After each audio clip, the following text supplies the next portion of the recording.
الحمد لله رب العالمين. السلام على نبينا محمد صلوات الله عليه وسلامه وعلى أهله وأصحابه أجمعين. أيها الأخوات إخواني السلام عليكم ورحمة الله وبركاته.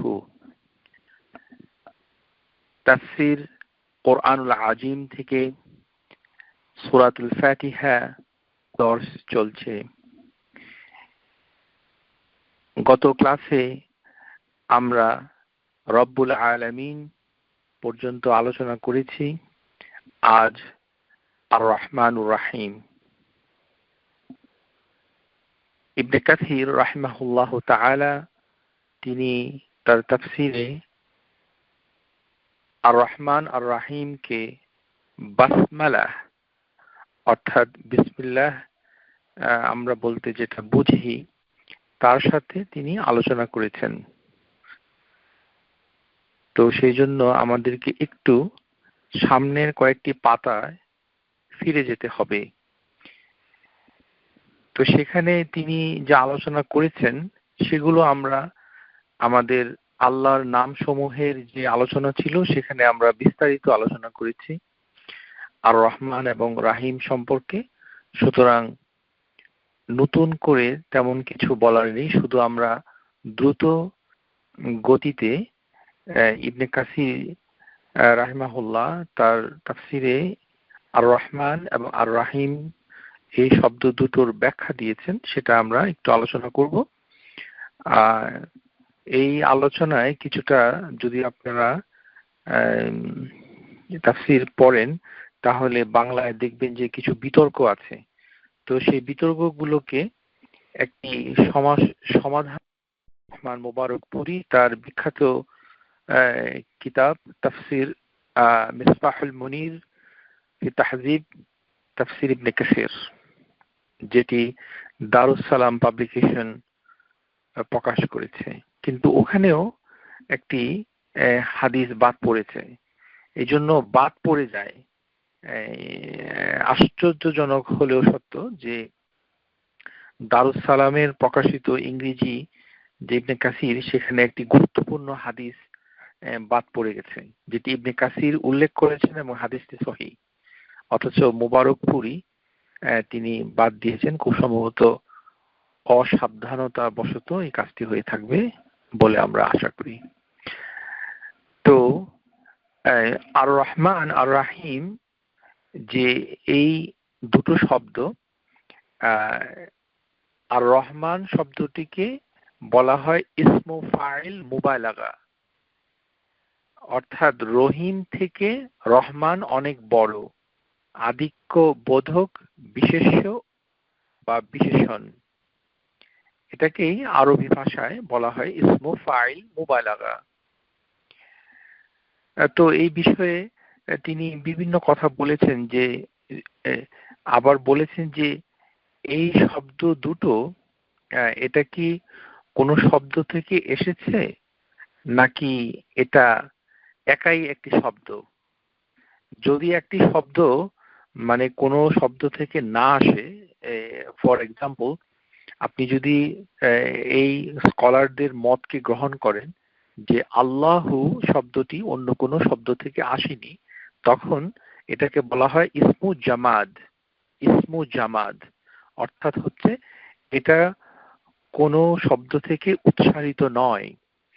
আর যদি এটি কোনো শব্দ থেকে উৎপত্তি হয়ে যায় তখন এটাকে বলা হয় ইসমু মুশতাক। ইসমু মুশতাক। তো এখানে ইমাম কুরতুবী থেকে ইবনে কাসির উল্লেখ করেছেন যে যে এই দুটো নাম অর্থাৎ আর রহমান এবং আর রাহিম এটি রাহমা থেকে উচ্চারিত অথবা উৎপাদিত হয়েছে। তো সেই ক্ষেত্রে তিনি একটি হাদিস উল্লেখ করেছেন যেটি সহিহ, এবং এই হাদিসটি আব্দুর রহমান বিন আউফ রাদিয়াল্লাহু আনহু তিনি রাসূলুল্লাহ সাল্লাল্লাহু আলাইহি সাল্লাম থেকে শুনে বলেছেন, এবং এই হাদিসটি হচ্ছে একটি হাদিসুল কুদসি। হাদিসুল কুদসি হচ্ছে যে হাদিসে আল্লাহ আজ্জা ওয়া জাল্লা তিনি সরাসরি কথা বলেন, এবং হাদিসে কুদসি রাসূলুল্লাহ সাল্লাল্লাহু আলাইহি ওয়াসাল্লামের কণ্ঠ থেকে উচ্চারিত একটি হাদিস, কিন্তু শব্দগুলো তার নিজের, কিন্তু এর বিষয়বস্তু এবং সুনির্দিষ্ট যে থিম যাকে কেন্দ্র করে কথাগুলো বলা হচ্ছে তিনি হচ্ছেন আল্লাহ স্বয়ং। এই জন্য হাদিসের কুদসিতে বলা হয় ক্বাল আল্লাহ তাআলা, আল্লাহ বলেন, তাআলা তিনি বলেন, আনা রহমানু খালাকতু রাহিমা ওয়া শাকাকতু লাহা ইসমান মিন ইসমিহি। আমি রহমান, আমি আর রহমান, আমি সৃষ্টি করেছি মায়ের পেটে জরায়ু, এটাকে রাহিম বলা হয়, এবং এটি থেকে একটি নাম উৎসারিত হয়েছে, শাকাকতুলাহা ইসমান মিন ইসমিহি, আমার একটি নাম থেকে।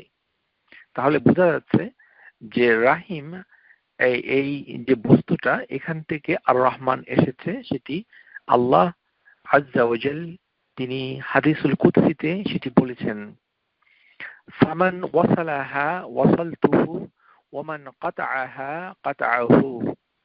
যে ব্যক্তি রক্তের সম্পর্ককে মানে ইয়ে রাখবে, জিয়ে রাখবে, রক্তের সম্পর্ককে রক্ষা করবে, তার লালন করবে, আল্লাহ তার সম্পর্ক আল্লাহ তার সাথে রেখে দেবেন আল্লাহর সাথে। আর হচ্ছে যে রক্তের সম্পর্ক তার সাথে সম্পর্ক ছিন্ন করবেন। এটি এই হাদিসের মর্মবাণী। তো এখানে ইবনে কাসির তিনি বলছেন যে আরব বেদুইন তারা আর রহমান শব্দটার সাথে পরিচিত ছিল না, তারা এটাকে অস্বীকার করেছে। এর কারণ হচ্ছে যে আল্লাহ এবং তার সিফাত সম্পর্কে তাদের অজ্ঞতা। এখানে ইবনে আল কুরতুবী তার একটি উক্তি সফিউর রহমান মোবারকপুরি তিনি নিয়ে এসেছেন তার মিসবাহুল মুনিরের ভিতরে।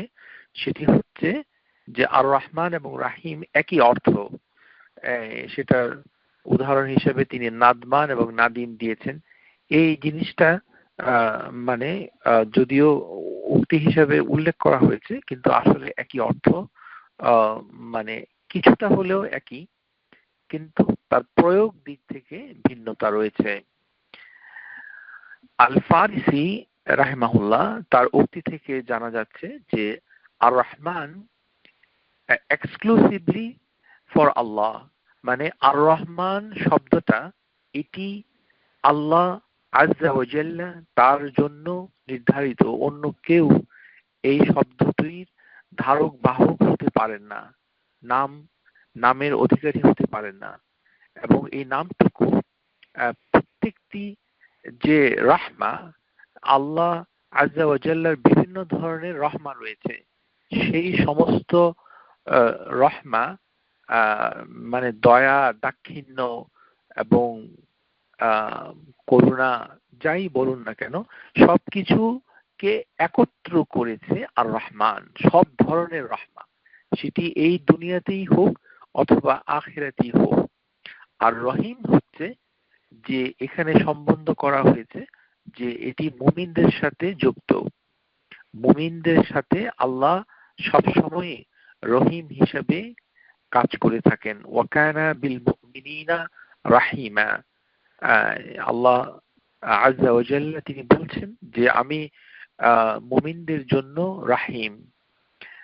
ইবনে আব্বাস রাদিয়াল্লাহু আনহু তিনি আর রহমান এবং আর রাহিম শব্দ এই নাম দুটিকে বলেছেন এটি আল্লাহর দুটি নাম, এবং একটি থেকে আরেকটি বেশি কোমল, বেশি করুণা, বেশি দয়া, একটি থেকে আরেকটি।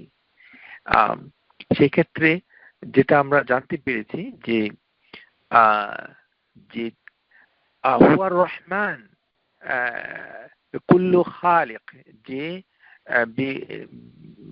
খালায়েক, যে আল্লাহ হচ্ছেন আর রহমান তার সমস্ত সৃষ্টির সাথে। আর রাহিম হচ্ছে বিল মুমিনিন, তিনি মুমিনদের সাথে। তো এর উৎপত্তিতে যে জিনিসটা তিনি তুলে ধরেছেন সেটি হচ্ছে যে আমরা এই কথার আগে যে জিনিসটা বাদ পড়েছে, যে সফিউর রহমান মোবারকপুরী যেটি বাদ দিয়েছেন, সেটা আমরা আলোচনা করতে চাই।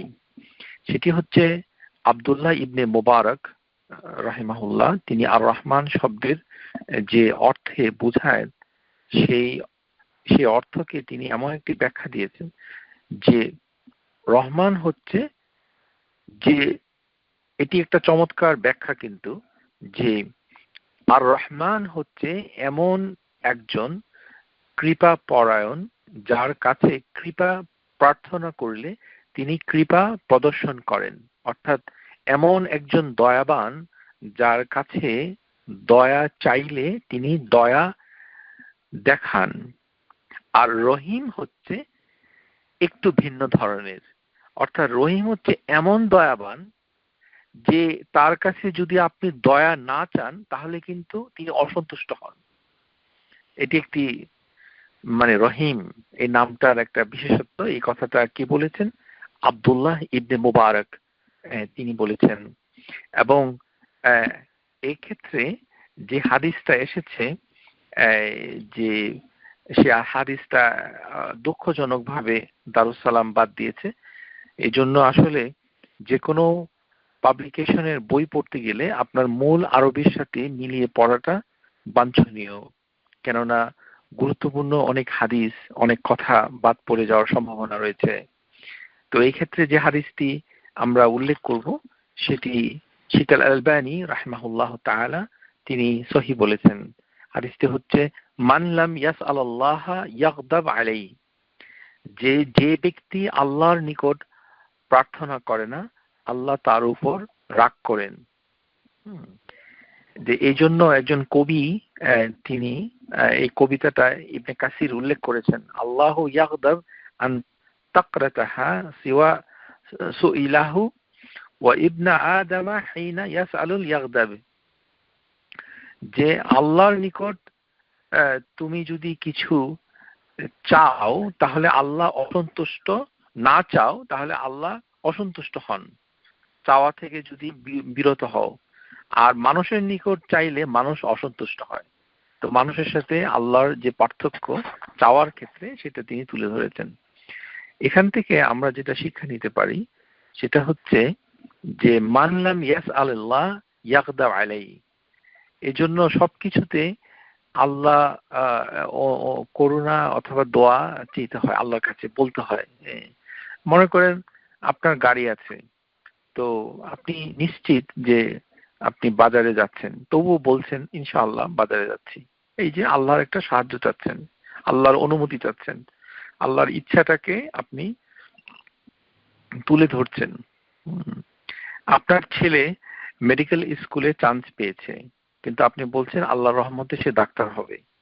এই যে আপনি আল্লাহর কাছে যেটা চাচ্ছেন সাহায্যটা, অথবা আল্লাহকে স্মরণ করছেন, এইভাবে যেটা আপনি মনে করছেন যে সেটা আপনি পেয়েই যাবেন।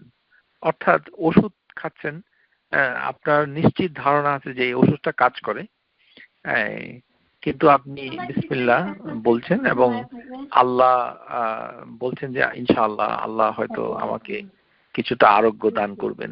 এইভাবে কোন জিনিস আল্লাহর কাছে চাওয়াটা একটা সুন্নাহ।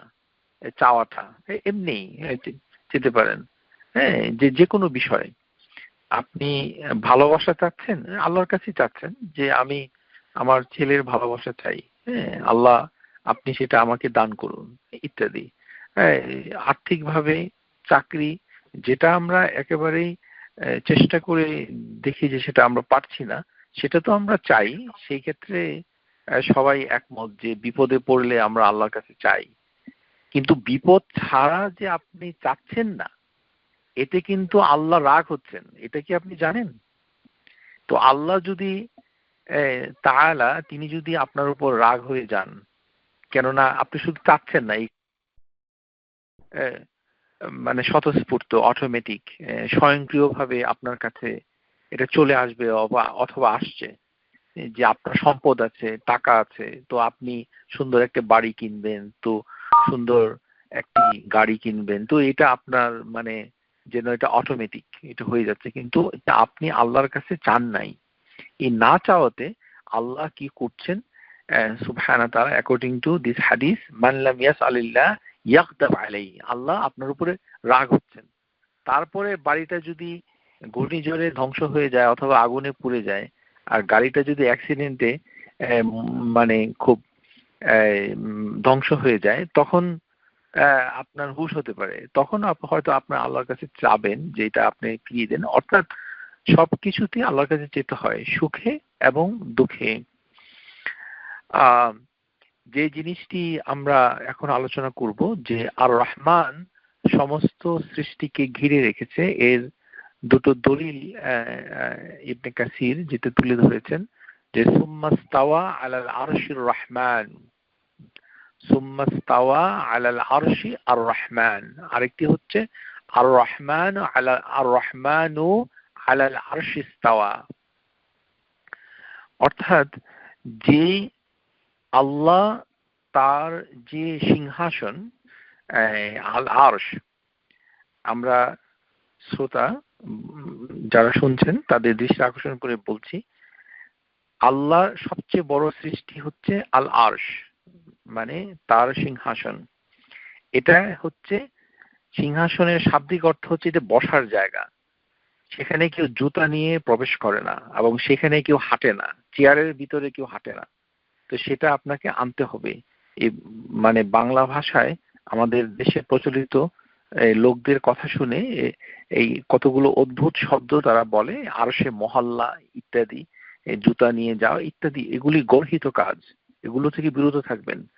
আরশ হচ্ছে একটি সিংহাসন যেখানে রাজা বাদশারা বসে, সেটি আল্লাহ সূরা আস-সাবা সেখানে তিনি বলে দিয়েছেন যে সাবার রানী তার আরশটা ছিল অনেক বড়, সেটাই সে আরশ, একই শব্দ, একই বানান, একই বর্ণমালা ব্যবহার হয়েছে। সুতরাং এটি হচ্ছে একটি সিংহাসন, যেটা যেভাবে আল্লাহ বর্ণনা করছেন সেটা সেভাবে বোঝার চেষ্টা আপনার করতে হবে। আল্লাহ সুবহানাহু ওয়া তাআলা হচ্ছেন ইস্তাওয়া হয়েছেন আরশের উপরে। ইস্তাওয়া, যে হি রোজ ওভার হিজ থ্রোন, রোজ, এটি হচ্ছে যে আল্লাহ আরশের উপরে অধিষ্ঠিত হয়েছেন, মোটামুটি এরকম একটি বাংলা করলে কাছাকাছি এর ব্যাখ্যা দাঁড়ায়।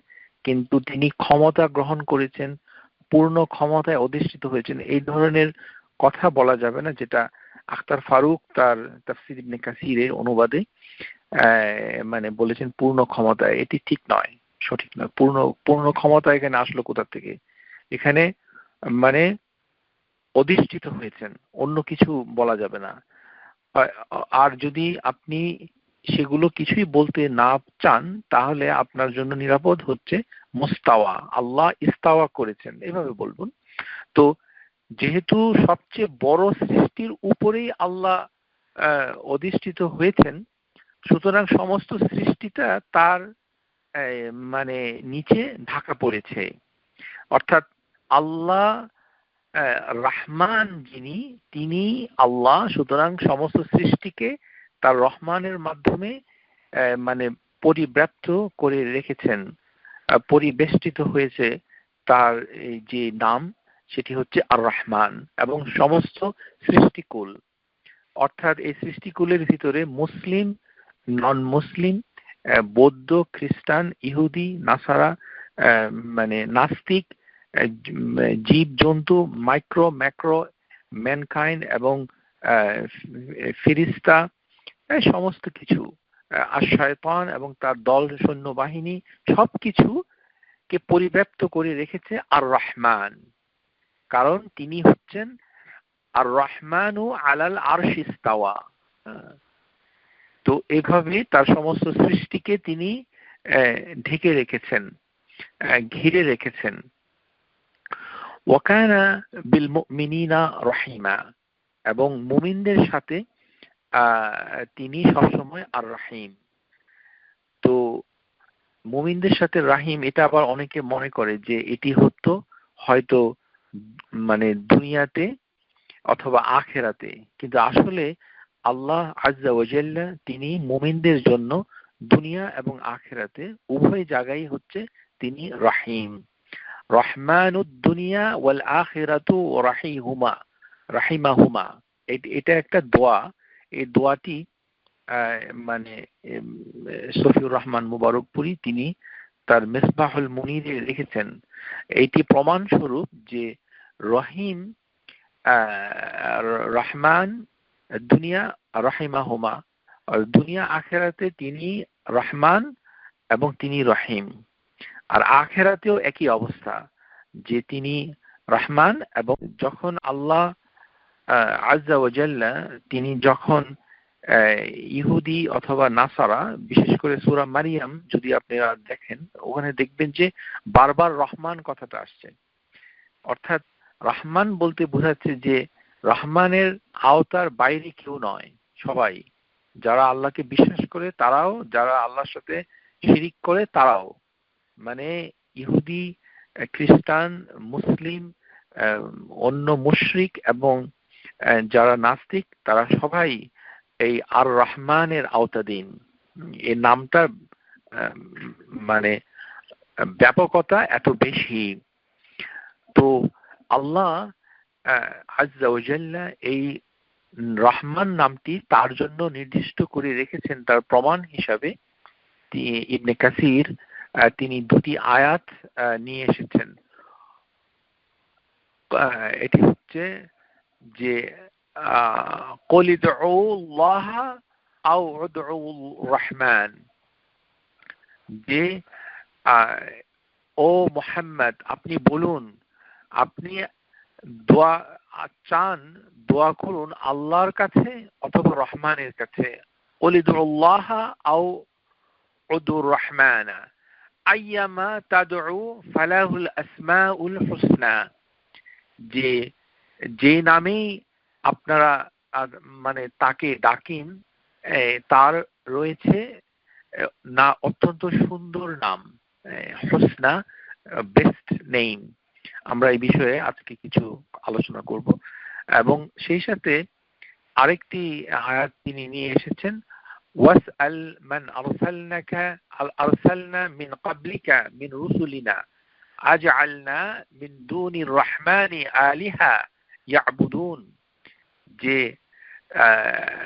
যে হে মানুষজন তোমরা মুহাম্মদকে জিজ্ঞাসা করো যে আমরা তাকে মানে রাসূল হিসেবে প্রেরণ করেছি, এবং আমাদের যত রাসূল ইতিপূর্বে আপনার আগে এসেছে তারা মানে তাদেরকে বাদ দিয়ে, মানে আপনি রহমানকে বাদ দিয়ে আর কোনো ইলাহা আপনি কি মানে আমরা কি নিযুক্ত করেছি? এটি হচ্ছে ওয়াজআলনা মিন দুনির রহমানি আলিহা ইয়াবুদুন, ইবাদত করার জন্য আল্লাহ রহমান ছাড়া অন্য কোনো ইলাহ ছিল কিনা। আল্লাহ আজ্জা ওয়া জাল্লা এই আয়াতে কারিমাতে তিনি আলিহা কথাটা ব্যবহার করেছেন। অর্থাৎ আলিহা হচ্ছে ইলাহের বহুবচন, অর্থাৎ আল্লাহ অথবা আর রহমান ছাড়াও কিছু ইলাহা আগেই মানুষ চিহ্নিত করেছিল এবং তার ইবাদত তারা করত, কিন্তু আল্লাহ বলছেন যে আমি তো এটি অ্যাপয়েন্ট করিনি, সুতরাং রহমান ছাড়া আর কোনো ইলাহা নাই। তো এই কারণে তিনি এই আয়াতটুকু এখানে নিয়ে এসেছেন। তারপর তিনি বলেছেন যে রহমান এই নাম দিয়ে কোনো মানুষকে ডাকা যায় না, বিশেষ করে আর রহমান। এই জন্য আমাদের সমাজে যাদের মানে স্বামী অথবা পুত্র পুরুষ যাদের শেষ নামটুকু কোনো কিছুর সাথে রহমান, আব্দুর রহমান অথবা হামিদুর রহমান ইত্যাদি, মানে তাদের উচিত ও পুরো নামটা বলা, যে হামিদুর রহমান ভাই, হামিদুর রহমান সাহেব, মানে আব্দুর রহমান সাহেব, এইভাবে। আর রহমান ভাবি, রহমান আপা, এগুলো রহমান রহমান বলে ডাকলে গুনাহ হবে, এটি একটি পাপ ভাষাগত কারণে। যদিও মানে এটার থেকে বেঁচে থাকার কোনো উপায় নাই, যেহেতু আরবি ভাষা অজ্ঞতা আমাদের এটার জন্য দায়ী, কিন্তু সতর্কতা অবলম্বন করতে হবে। এই আর রহমান যখন আল যোগ করে বলা হবে তখন এটাকে আল্লাহকে বোঝাবে। আর শুধু রহমান বললে সেটা হয়তো আল্লাহকে বোঝায় না, কিন্তু তারপরেও স্কলাররা বলেছেন যে এই আর রহমান শুধু রহমান বলে কাউকে ডাকা বৈধ নয়। আপনার অসন্তুষ্টি থাকতে পারে, দ্বিমত থাকতে পারে, আপনার দ্বিমত আর আপনার অসন্তুষ্টিতে এই ইসলামের যে কোরআন এবং সুন্নাহর সহি আকীদা তাতে কিছু যায় আসে না। তো কতগুলো নাম রয়েছে যেগুলো তার সাথে আদ অথবা অন্য কিছু যোগ করে বলা উচিত। যেমন এক্সাম্পল হচ্ছে রব্বুল আলামিনে আমরা আলোচনা করেছি যে আর রব, যেটা হাদিসে এসেছে যে আল্লাহর একটি নাম। এখন আমাদের সমাজে রাব্বি রাব্বি বলে মানুষকে ডাকা হয়, তো রাব্বি মানে হচ্ছে আমার রব। তো এর সাথে একটা অ্যাডজেক্টিভ যোগ দেওয়া উচিত, যেমন ফজলে রাব্বি, যে আল্লাহ রাব্বির ফদল মানে তার অনুগ্রহ, অর্থাৎ যে কোনো একটা কথা ওটার সাথে যোগ দেওয়া উচিত। শুধু রাব্বি রাব্বি, মিসেস রাব্বি আপনাকে কল করেছে আর মিসেস আব্দুর রহমান কি খানা খাচ্ছে, এ সকল তামাশা থেকে আমাদের মুক্ত হওয়াটা অত্যন্ত জরুরি হয়ে পড়েছে। কেননা এটাতে পাপ হচ্ছে। আপনি জেনেই করুন আর না জেনেই করুন, আর জানাটা আপনার জন্য ওয়াজিব, আপনাকে জানতে হবে। আপনি শুধু মুসলমান হয়ে শুধু দিন যাপন করবেন, খানাপিনা খাবেন এবং এই দুনিয়া থেকে কবরে চলে যাবেন আর কিছু জানবেন না, সেটা হয় না। তো এখানে যে নামগুলোতে অন্য কাউকে ডাকা যায় সেটার আলোচনা ইবনে কাসির করেছেন। যেমন রহিম, এটা ডাকা যাবে, রহিম ভাই বললে কোনো সমস্যা নাই, কারণ মানুষ রহিম হতে পারে, এটাতে আপনার কোনো সমস্যা নাই। মিসেস রহিম, রহিম মানে মিসেস রহিম ভাই, মিস্টার রহিম, এটাতে কোনো সমস্যা নাই। কারণ হিসাবে ইবনে কাসির যে আয়াতটুকু এসেছে সূরা তাওবা থেকে, যে রাসূলুল্লাহি সাল্লাল্লাহু আলাইহি ওয়াসাল্লামকে আল্লাহ আযজা ওয়া জাল্লা তিনি বলেছেন যে তিনি রাউফ এবং রাহিম। লাকাদ জাআকুম রাসূলুন মিন আনফুসিকুম আজিজুন আলাইহি মা আনিতুম হারিসুন আলাইকুম বিল মুমিনিন রাউফুন রাহিমুন, যে যে তোমাদের কাছে একজন রাসূল এসেছে, বিশেষ করে তিনি মুমিনদের জন্য রাউফ, খুবই মানে ক্ষমা দয়ার আধার, আর তিনি মুমিনদের জন্য খুব মায়াবান, খুব দয়াবান। সুতরাং এখানে বলা যাবে যে রহিম ভাই, এটা বৈধতা দিচ্ছে। তারপরে অন্য নামগুলো যেমন সামিয়ে, আল্লাহর একটি নাম আল বাসির, সেটাও যদি আপনি বলেন যে যে নাম আছে, যেমন আমাদের দেশে সামি, শফি সামি অথবা বাসির, বাসির সাহেব, এটাতেও কোনো অন্যায় নাই। ইন্না, যেমন ইবনে কাসির বলেছেন ইন্না খালাকনাল ইনসানা মিন নুতফাতিন আমশাজিন নাবতালিহি ফাজআলনাহু সামিআন বাসীরান। তো আল্লাহ আযজা ওয়া জাল তিনি বললেন যে ফাজআলনাহু, যে আমরা মানুষকে তৈরি করে দিয়েছি সামিআন বাসীরান, অর্থাৎ শব্দ দুটোকে মানুষের জন্য তিনি প্রয়োগ করেছেন। এখান থেকে কিছু নাম মানুষের জন্য ডাকা যাবে, কিন্তু বিশেষভাবে আল্লাহ মানে এরকম নাম, তারপরে রহমান, তারপরে হচ্ছে আল খালিক, এটাও আর রাজ্জাক, রাজ্জাক এটি অত্যন্ত গুরুত্বপূর্ণ। বিশেষ করে স্কলাররা খুবই বারণ করেছেন যে মানুষকে আর রাজ্জাক না বলা। আমাদের সমাজে রাজ্জাক ভাই রাজ্জাক ভাই বলা হয়, এটা গর্হিত কাজ। এখন কিছু তো করার নাই, কিন্তু আপনি যারা শুনছেন তারা বেঁচে থাকবেন, আর যারা শুনবে না তারা হতভাগা, শুনবে না। তো সেটা তো এরকম তো থাকবেই। এটি একটি চলমান প্রক্রিয়া। কিছু লোক জানবে, শুনবে, মানবে, কিছু লোক শুনবে না, মানবে না, শুনবে না। হ্যাঁ, তো এটাই হচ্ছে ইবনে কাসির এই বিষয়ে এতটুকু বলেছেন। তারপর ইবনে কাসির রাহমাহুল্লাহ তিনি সূরা ফাতিহার তাফসীর যখন শুরু করেছেন, সেখানে তিনি আর রহমান রাহিমের সম্পর্কে আল কুরতুবী থেকে একটি কথা বলেছেন। সেটি হচ্ছে যে ইন্নাল্লাহা ওয়াসাফা নাফসিহি আর রহমান রাহিম। ইমাম কুরতুবী রাহমাহুল্লাহ তিনি বলছেন যে আল্লাহ নিজে তার নাম রেখেছেন আর রহমান এবং আর রাহিম, কিন্তু এই নামটার একটা তাৎপর্য কুরতুবী যেভাবে বুঝেছেন সেটিকে ইবনে কাসির নকল করেছেন। সেটি হচ্ছে যে তিনি রব্বুল আলামিন কথাটি বলার পর তিনি আর রহমান আর রাহিম কথাটা বলেছেন। এটার বুঝার জন্য আল কুরতুবী রাহমাহুল্লাহ তিনি বলছেন যে কারণুত তারগীব বাদা তারহিব, অর্থাৎ আল্লাহ প্রথমে একটি মানে ওয়ার্নিং দিচ্ছেন, আপনাকে সতর্ক করছেন যে আল্লাহ হচ্ছেন রব্বুল আলামিন। তো রব অর্থটা কি? যে রব যিনি বিধান দিচ্ছেন, মানে তিনি আপনাকে কমান্ড করছেন, আদেশ করছেন। তো এই জন্য আপনি এই আদেশ কি পালন করছেন? আল্লাহ আপনাকে রিজিক দিচ্ছেন রব হিসেবে, আপনাকে লালন করছেন, বিশেষ করে তার হুকুমগুলো, যেহেতু তিনি রব, যিনি সৃষ্টি করেন, তিনি বিধান দেন।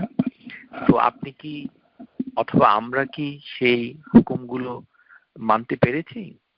তো সেটি হচ্ছে একটি সতর্কতা। এটাকে আরবি ভাষায় অথবা হাদিসের ভাষায় বলা হয় আত-তারগীব, কারণুত তারগীব বাদা তারহিব। আর তারহিব হচ্ছে এনকারেজমেন্ট, উৎসাহ দেওয়া। তো আল্লাহ আজ্জা ওয়া জাল তার রব্বুল আলামিন শব্দটির পরে তিনি রহিম হিসেবে আবির্ভূত হয়েছেন, যে বান্দাকে তার অনুগত দাসদেরকে তিনি উৎসাহ দিচ্ছেন যে তোমাদের ভয় নেই, তোমরা যে আমার হুকুম হয়তো পালন করতে পারছো না অথবা কোনো ধরনের পাপ কাজে লিপ্ত হয়ে যাচ্ছ, তাতে তোমাদের কোনো সমস্যা নেই, কারণ আমি কিন্তু রাহিম। আমি কিন্তু রাহিম দুনিয়াতে এবং আখেরাতে। আর যারা মুমিন হয়েছে তাদের জন্য আল্লাহ এমনিতেই রাহিম নিজেই বলেছেন। সুতরাং এটা হচ্ছে এনকারেজমেন্ট। এবং এই জিনিসটা মানে ইবনে কাসির ইমাম কুরতুবী থেকে একটি আয়াতও নিয়ে এসেছেন, যেটা সূরা হিজর, এখানে এসেছে যে যেই আয়াতে কারিমায় আল্লাহ মুহাম্মদ সাল্লাল্লাহু আলাইহি সাল্লামকে তিনি নির্দেশ দিচ্ছেন, নাব্বি ইবাদি আন্নি আনাল গাফুরুর রহিম।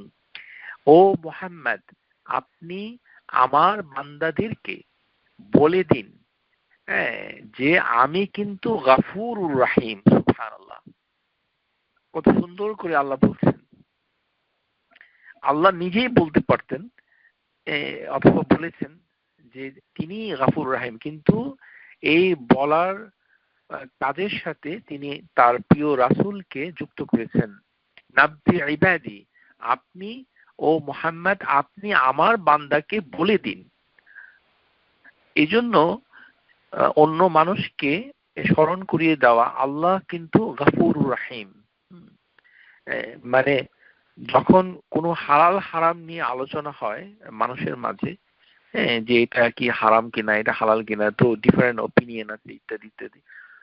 আপনি যদি মনে করেন এটা আসলেই হারাম আর লোকটা মানছে না, তখন আপনি তর্কে যাবেন না। আপনি বলবেন যে শুনুন, এটি মানে আল্লাহ তো আল গাফুর, আপনি একটা অন্যায় করছেন, অসুবিধা নাই, আল্লাহ তো ক্ষমা করবেন, আল গাফুর আর রাহিম, এটা বলবেন।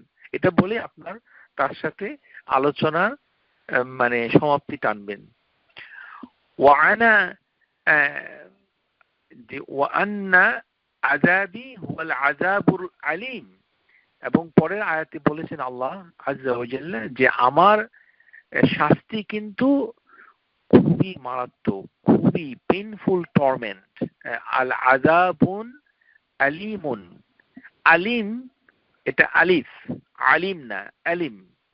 আলাম মানে হচ্ছে পেইন, আপনাদের শরীরে যে ব্যথা হয় সেটাকে আরবি ভাষায় বলা হয় আলাম, ওখান থেকে এসেছে আলিম, অর্থাৎ এমন শাস্তি যেটাতে মানুষের অনেক কষ্ট হবে, চিৎকার করবে, ব্যথা হবে ইত্যাদি। এই জন্য আরেকটি আয়াত ইমাম কুরতুবী নিয়ে এসেছেন, ইন্না রাব্বাকা সারিউল ইকাব ওয়া ইন্নাহু লাগাফুরুর রহিম। আল্লাহ আযজা ওয়া জাল্লা তিনি বলছেন যে তোমার রব মানে সারিউল হিসাব, তিনি কিন্তু মানে হিসাব নিকাশ খুব দ্রুত, ভেরি সুইফট ইন রেট্রিবিউশন, তিনি কিন্তু প্রতিদান দিয়ে দিবেন খুব দ্রুত, বদলা দিয়ে দিবেন। আর সেই এটা বলার সাথে সাথে বান্দা যেন হতাশ না হয় অথবা বান্দা যেন ভয় না পেয়ে যায়, সেজন্য উৎসাহমূলক তিনি বলে দিয়েছেন সাথে সাথে ওয়া ইন্নাহু লাগাফুরুর রহিম, তিনি কিন্তু গাফুর, তিনি কিন্তু রহিম। এই জন্য আল কুরতুবী তিনি বলছেন যে যে যখন সূরা ফাতিহাটা পড়া হয়, রব্বুল আলামিন, রব এই শব্দটা হচ্ছে তারগিব। একটু বুঝে নিন যে আর রব শব্দটা ইমাম কুরতুবী কিভাবে বুঝেছেন, যে আর রব হচ্ছে তারগিব, আত-তারগিব, এটি হচ্ছে ওয়ার্নিং। আর আর রহমান আর রাহিম হচ্ছে মানে উৎসাহ, এনকারেজমেন্ট, এটা এভাবে এসেছে। তাহলে তারগিব এবং তারহিব, প্রথমে হচ্ছে ভয়, তারপরে হচ্ছে উৎসাহ, এটাই এই বিন্যাসেই সূরা ফাতিহার এই দুটো আয়াত কাছাকাছি এসেছে। এবং এই সাথে সহিহ মুসলিম থেকে একটি হাদিস ইমাম কুরতুবী উল্লেখ করেছেন, লাউ ইয়ালামুল মুমিনুনা মা ইনদাল্লাহিল উকুবাতি মা তামিআ ফি জান্নাতি আহাদুন, যে যদি কোনো মুমিন জানতো যে আল্লাহর শাস্তি কত ভয়ঙ্কর, তাহলে তারা জান্নাত পাওয়ার কোনো আশা করতো না। মা তামিয়া ফি জান্নাতি আহাদুন, কোন মুমিন জান্নাত পাওয়ার আশা করতো না যদি তারা জেনে নিত যে আল্লাহর শাস্তিটা কত ভয়ঙ্কর। অন্যদিকে হাদিসে এসেছে, ওয়ালাউ ইয়ালামুল কাফিরু মা ইনদাল্লাহি মিন রাহমাতি মা কানাতা মিন রাহমাতি আহাদুন, আর কোন কাফের যদি জানতো যে আল্লাহর ক্ষমা, দয়া এত বেশি, এত ব্যাপক, এত বিস্তৃত, এত মহান, উদার, যে আল্লাহর কাছে রয়েছে রাহমা, তাহলে তারা তার রহমত থেকে নিজেদেরকে নিরাশ করতো না, ওরা ফিরে আসতো। এটা বলেই তিনি এই আর রহমান রাহিমের তাফসিরটুকু এখানেই শেষ করে দিয়েছেন। আমরা এই পর্যায়ে এই নামের উপরে কিছু জিনিস আলোচনা করব। তার আগে আমরা আপনাদের জানিয়ে দিচ্ছি যে আগামী ক্লাসে আমরা মালিক ইয়াউমিদ্দিনের তাফসির শুনবো। এখন চলুন আমরা এই যে আর রহমান এবং আর রাহিম, যেহেতু এটি একটি নাম, দুটো নাম, এই নাম সম্পর্কিত কিছু কথা আমরা আলোচনা করব। যদিও ইতিপূর্বে আমরা বিভিন্ন ভাবে শ্রোতাদেরকে এই মানে আমাদের এই বক্তৃতা মালায় আমরা তুলে ধরেছি, কিন্তু তা থেকে আমাদের শ্রোতারা অনেকে শিক্ষা নিতে পারেনি, যেটা আমি বুঝতে পেরেছি। সেই জন্য আমরা এটাকে প্রয়োজন মনে করি আবারও আলোচনা করার জন্য। তো আল্লাহর নামগুলো জানতে হবে এবং এটা অত্যন্ত গুরুত্বপূর্ণ। ইন্না মারিফাতান আসমাউল্লাহি তাআলা ওয়া সিফাতিহি লাহা আহাম্মিয়াতু কুবরা ফি হায়াতিল মুসলিমিন। মুসলমানদের জীবনে আল্লাহর নাম এবং তার গুণাবলী জানা অত্যন্ত গুরুত্বপূর্ণ। ফাবিহা ইয়াতারিফুল মুসলিম আলাল খালিকিহি আযযা ওয়া জাল, এবং এই নামগুলো জানলে মুসলিমরা তাদের যে সৃষ্টিকর্তা তার সম্পর্কে জানতে পারবে, যে আল্লাহ আযযা ওয়া জাল্লা তিনি কেমন, কিভাবে তার এই বৈশিষ্ট্যগুলো জানতে পারবে। কেননা আমরা তো আল্লাহরই সৃষ্টি, এই কারণে। ওয়া বিহাযাল মারিফাতু ইয়াস্তাতিউ তাহকীকু আনওয়াউ তাওহীদ জামিউহুমা, যে এই নামগুলো জানলে আপনার লাভ হচ্ছে কি, যে তাওহীদের সমস্ত দৃষ্টিকোণ, সমস্ত দিকগুলো, তাওহীদের যতগুলো দিক রয়েছে সেই দিকগুলো সম্পর্কে আপনার একটা ধারণা তৈরি হয়ে যাবে। এই কারণে নামগুলো শেখার তাগিদ এসেছে। তো এখানে ভুলটা কোথায় আমরা একে একে আলোচনা করব। এটা আমাদের জাতিগত ভুল। আমরা 5 থেকে 6 বছর ধরে আল্লাহর নাম আলোচনা করার পরেও মানে শ্রোতাদের ভিতরে কেউ কেউ তাদের চিন্তাধারা পরিবর্তন হয়নি। এর কিছুটা কারণ রয়েছে। কারণ হচ্ছে যে যারা শুনছেন তারা আসলে বুঝতে চেষ্টা করছেন না, এটা একটা। আরেকটা হচ্ছে ইউটিউব আর বাংলাদেশি হুজুর এবং বাংলাদেশি কালচারের বইপত্র পড়ে অনেকের মাথা নষ্ট হয়ে গিয়ে, আকীদা নষ্ট হয়ে গিয়ে তারা বিভিন্ন ধরনের তৎপরতা চালাচ্ছেন, যেটা শরীয়তের দৃষ্টিতে এর কোনো মূল্য নেই। কোনো কোনো ক্ষেত্রে এটা বিদআহ হচ্ছে, কোনো কোনো ক্ষেত্রে এটি বৈধ হচ্ছে না, কোনো কোনো ক্ষেত্রে এটি পাপ হচ্ছে। তো প্রথমে আসুন যে আল্লাহর নামগুলো সম্পর্কে আপনাদের কিছু ভুল ধারণা আমরা আজকে আলোচনা করব। প্রথম যে ধারণাটা আমাদের জাতির ভিতরে গেঁথে আছে সেটি হচ্ছে যে আল্লাহর মাত্র 99টি নাম আছে। এই কথাটা যখনই আপনি বলবেন তখনই আল্লাহ সম্পর্কে একটি মিথ্যা কথা আপনি বলে দিলেন। এটি হচ্ছে প্রথম পাপ। কেননা 5টি পাপের কথা আল্লাহ উল্লেখ করেছেন যেগুলো কাবায়ের। এর একটি হচ্ছে আন তাকুলু আলাল্লাহি মা লা তা'লামুন, আল্লাহ সম্পর্কে না জেনে কথা বলা একটি গুরুত্বপূর্ণ পাপ। তো এটা কারণটা কি? এটার কারণটা হচ্ছে যে একটি হাদিস এবং আমাদের বাণিজ্যিক উৎপাদনের মাধ্যমে কতগুলো ক্যালেন্ডার, সুভিনির, মানে যেগুলো মসজিদ এবং মসজিদের বারান্দায় মানুষের বাসায় শোভা পায়, কিছু ছাপা কোম্পানি, প্রকাশনা সংস্থা, তারা তো আর কোরআন হাদিসের ধারক বাহক নন। তারা এটা ছাপিয়ে আপনাদের কাছে বিতরণ করছে আর আপনি সেটাতে বিশ্বাস করছেন। তো হাদিসটা হচ্ছে যে ইন্না লিল্লাহি তিসআতান ওয়া তিসঈনা আসমান মিয়াতান ইল্লা ওয়াহিদান মান আহসাহা দাখালাল জান্নাহ। হাদিসটা পুরোটা আগে পড়তে হবে এবং বুঝতে হবে। এখানে কিন্তু 99 বলার পরে 100 বলা হয়েছে, দুটোই বলা হয়েছে। কিন্তু ইন্না লিল্লাহি তিসআতান তিসঈন আসমান, নিশ্চয়ই আল্লাহর রয়েছে 99টি নাম। হাদিস কিন্তু শেষ হয়ে যায়নি। আপনি একজন মানুষের পরিমাপ করছেন, তো মাথা থেকে শুরু করেছেন, গলা পর্যন্ত এসে কেটে দিলেন, তো আপনি তো তার সম্পর্কে ধারণাটা নিলেন না। তো পুরো হাদিসটা আপনাকে জানতে হবে। তো এই হাদিসের ভিতরে 100 কথাও আছে, 99 কথাও আছে। তাহলে এখানে বোঝা যাচ্ছে যে যে দুটো অঙ্ক হাদিসের ভিতরে চলে এসেছে। ইন্না লিল্লাহি তিসআতান ওয়া তিসঈনা আসমান মিয়াতান, মানে 100, ইল্লা ওয়াহিদান, একটি ছাড়া, একটি ছাড়া, একটি ছাড়া 100 মানে হচ্ছে 99। মান আহসাহা, যে ব্যক্তি এটাকে অন্তর দিয়ে হৃদয়ঙ্গম করবে। শুধু মুখস্থ করার যে অনুবাদ, এটি পরিপূর্ণভাবে সহি নয়। মুখস্থকে বলা হয় হাফিজা, হাফিজা, আর এখানে বলছে ইহসাহা।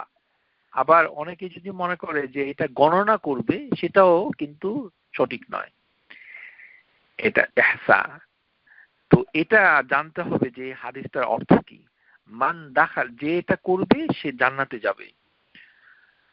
তো প্রথমে আমরা আলোচনা যেটা করতে চাই যে আল্লাহর নামগুলো আসলে অগণিত, অগুন্তি, অনেকগুলো নাম।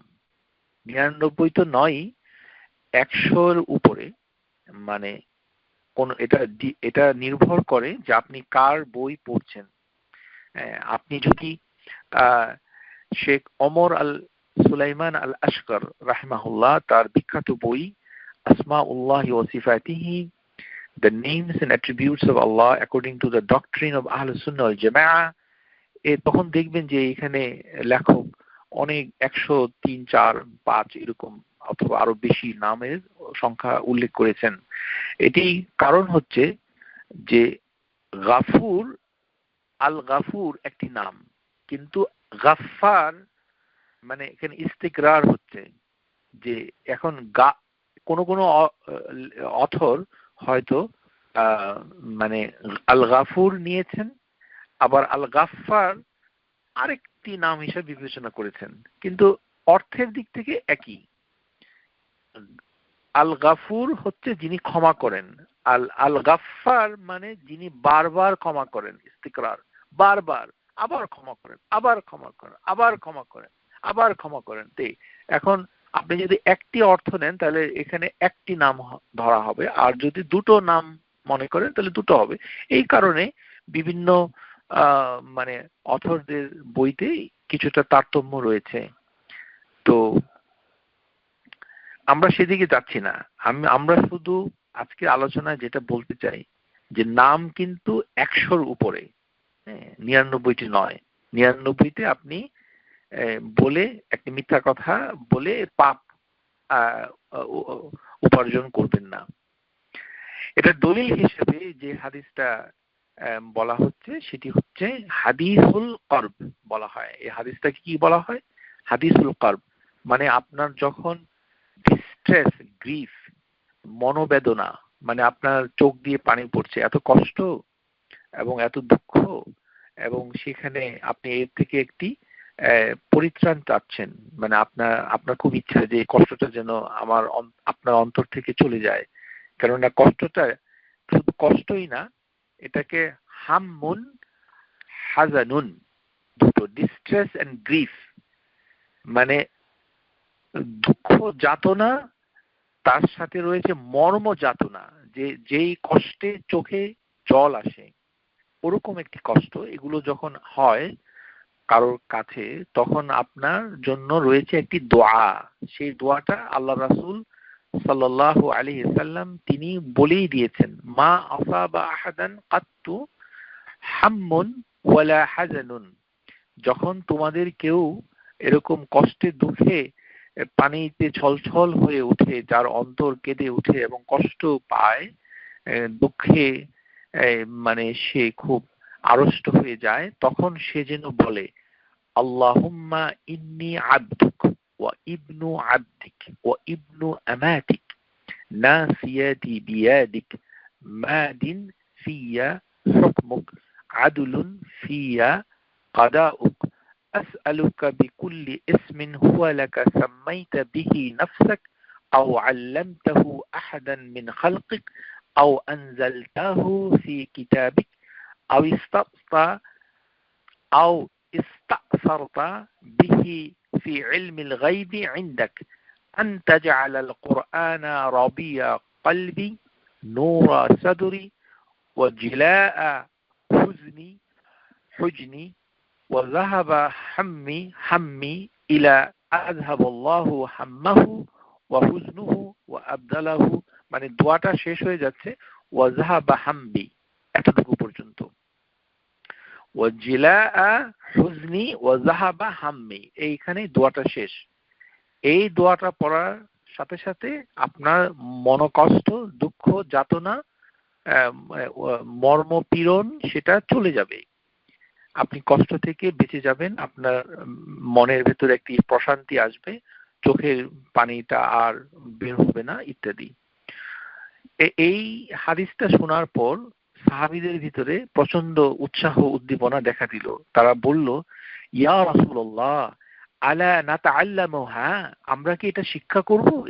এটা কি মুখস্থ করব? মানে এটা কি শিখবো? রাসূলুল্লাহি সাল্লাল্লাহু আলাইহি সাল্লাম বললেন, বালা ইয়ামবাগি লিমান সামিআহা আন ইয়াতাআল্লামাহা, যারাই তোমরা এই হাদিসটা শুনছো তারা যেন সবাই এই দোয়াটা শিখে নেয়। তাআল্লামাহা, শিখতে হবে। তো এই হাদিসের একটি বাক্য রয়েছে যেটার বরাত দিয়ে স্কলাররা বলছেন যে নাম ৯৯টি নয়, আরো বেশি। সেটি হচ্ছে আও ইস্তাসারতা বিহি ফি ইলমিল গায়বি ইনদাক দলিলুন আলা আন্না মিন আসমাইল্লাহি তাআলাল হুসনা মা আসারতাফা মা ইস্তাসা বিহি ফি ইলমিল গায়বি ইনদাহু। অর্থাৎ আল্লাহ তার ইলম গায়ব, অদৃশ্য জ্ঞান, আল্লাহর কাছে যে অদৃশ্য জ্ঞান রয়েছে সেই জ্ঞানে আল্লাহ আজ্জা ওয়া জাল্লা তার অনেক নাম তিনি রেখে দিয়েছেন যেটা আমরা জানি না। এইটা থেকেই প্রমাণ হয় যে নাম ৯৯টা থেকে বেশি। ফালাম ইয়াতলু আলাইহি আহাদান মিন খালকিহি, তার সৃষ্টির কেউ এই বিষয়ে জ্ঞান রাখতে পারেনি। ওয়া হাযা ইয়াদুল্লু আলা আনহা আকসারু মিন ৯৯, এবং এটাতেই দলিল প্রমাণ হয় যে তার নাম ৯৯টি থেকে অনেক বেশি। কথাটুকু বলেছেন ইবনে তাইমিয়া তার বিখ্যাত কিতাব মাজমু আল ফাতওয়াতে। তারপরে আরেকজন ইমাম, তিনি হচ্ছেন আল খাত্তাবী, তিনি বলেন যে বিষয়টা এমন ভাবে বোঝা উচিত, কামা ইয়াকুলুল কাইল ইন্নালি আলফা দিরহামিন আ'দাদতাহা লিসাদাকাতি ওয়া ইন কানা মালুহু আকসারা মিন যালিক। একজন কেউ বলছে কথার কথা যে আমার কাছে ১,০০০ দিরহাম রয়েছে এবং আমি মানে সেখান থেকে সাদাকা দিব, কিন্তু তাতে কি প্রমাণ হয় যে তার সম্পদ শুধুমাত্র ১,০০০ দিরহাম? তা প্রমাণ হয় না। ধরুন আপনার মানে একটি মানে দোকানদার যিনি কমলা লেবু বিক্রি করছেন, তো তাকে আপনি বললেন যে তিনি আপনাকে বলল যে আমার দোকান থেকে প্রতিদিন যে ৯৯টা কমলা কিনবে তাকে আমি ১ কাপ কফি মানে গিফট দিব। তো এটা কি প্রমাণ হয় যে তার কাছে ৯৯টি কমলা আছে শুধুমাত্র? এটা প্রমাণ হয় না। অর্থাৎ ৯৯টা কমলা কেউ যদি কিনে নেয় তাহলে তাকে একটি ১ কাপ কফি মানে তাকে উপরি দেওয়া হবে। এই কথাটা এভাবেই বুঝতে হবে যে ৯৯টি নাম, সে ৯৯টি নাম কোন ৯৯টি নাম এটা আবার আরেকটি বিষয়, সেটা আমরা কিন্তু জানি না, এটা আল গায়ব। যে মান আহসাহা, যে ৯৯টা নাম কে মানে আমরা সেই ব্যাখ্যায় আসবো, যে অন্তর দিয়ে এটাকে গুনবে, স্মরণ করবে, সে জান্নাতে যাবে।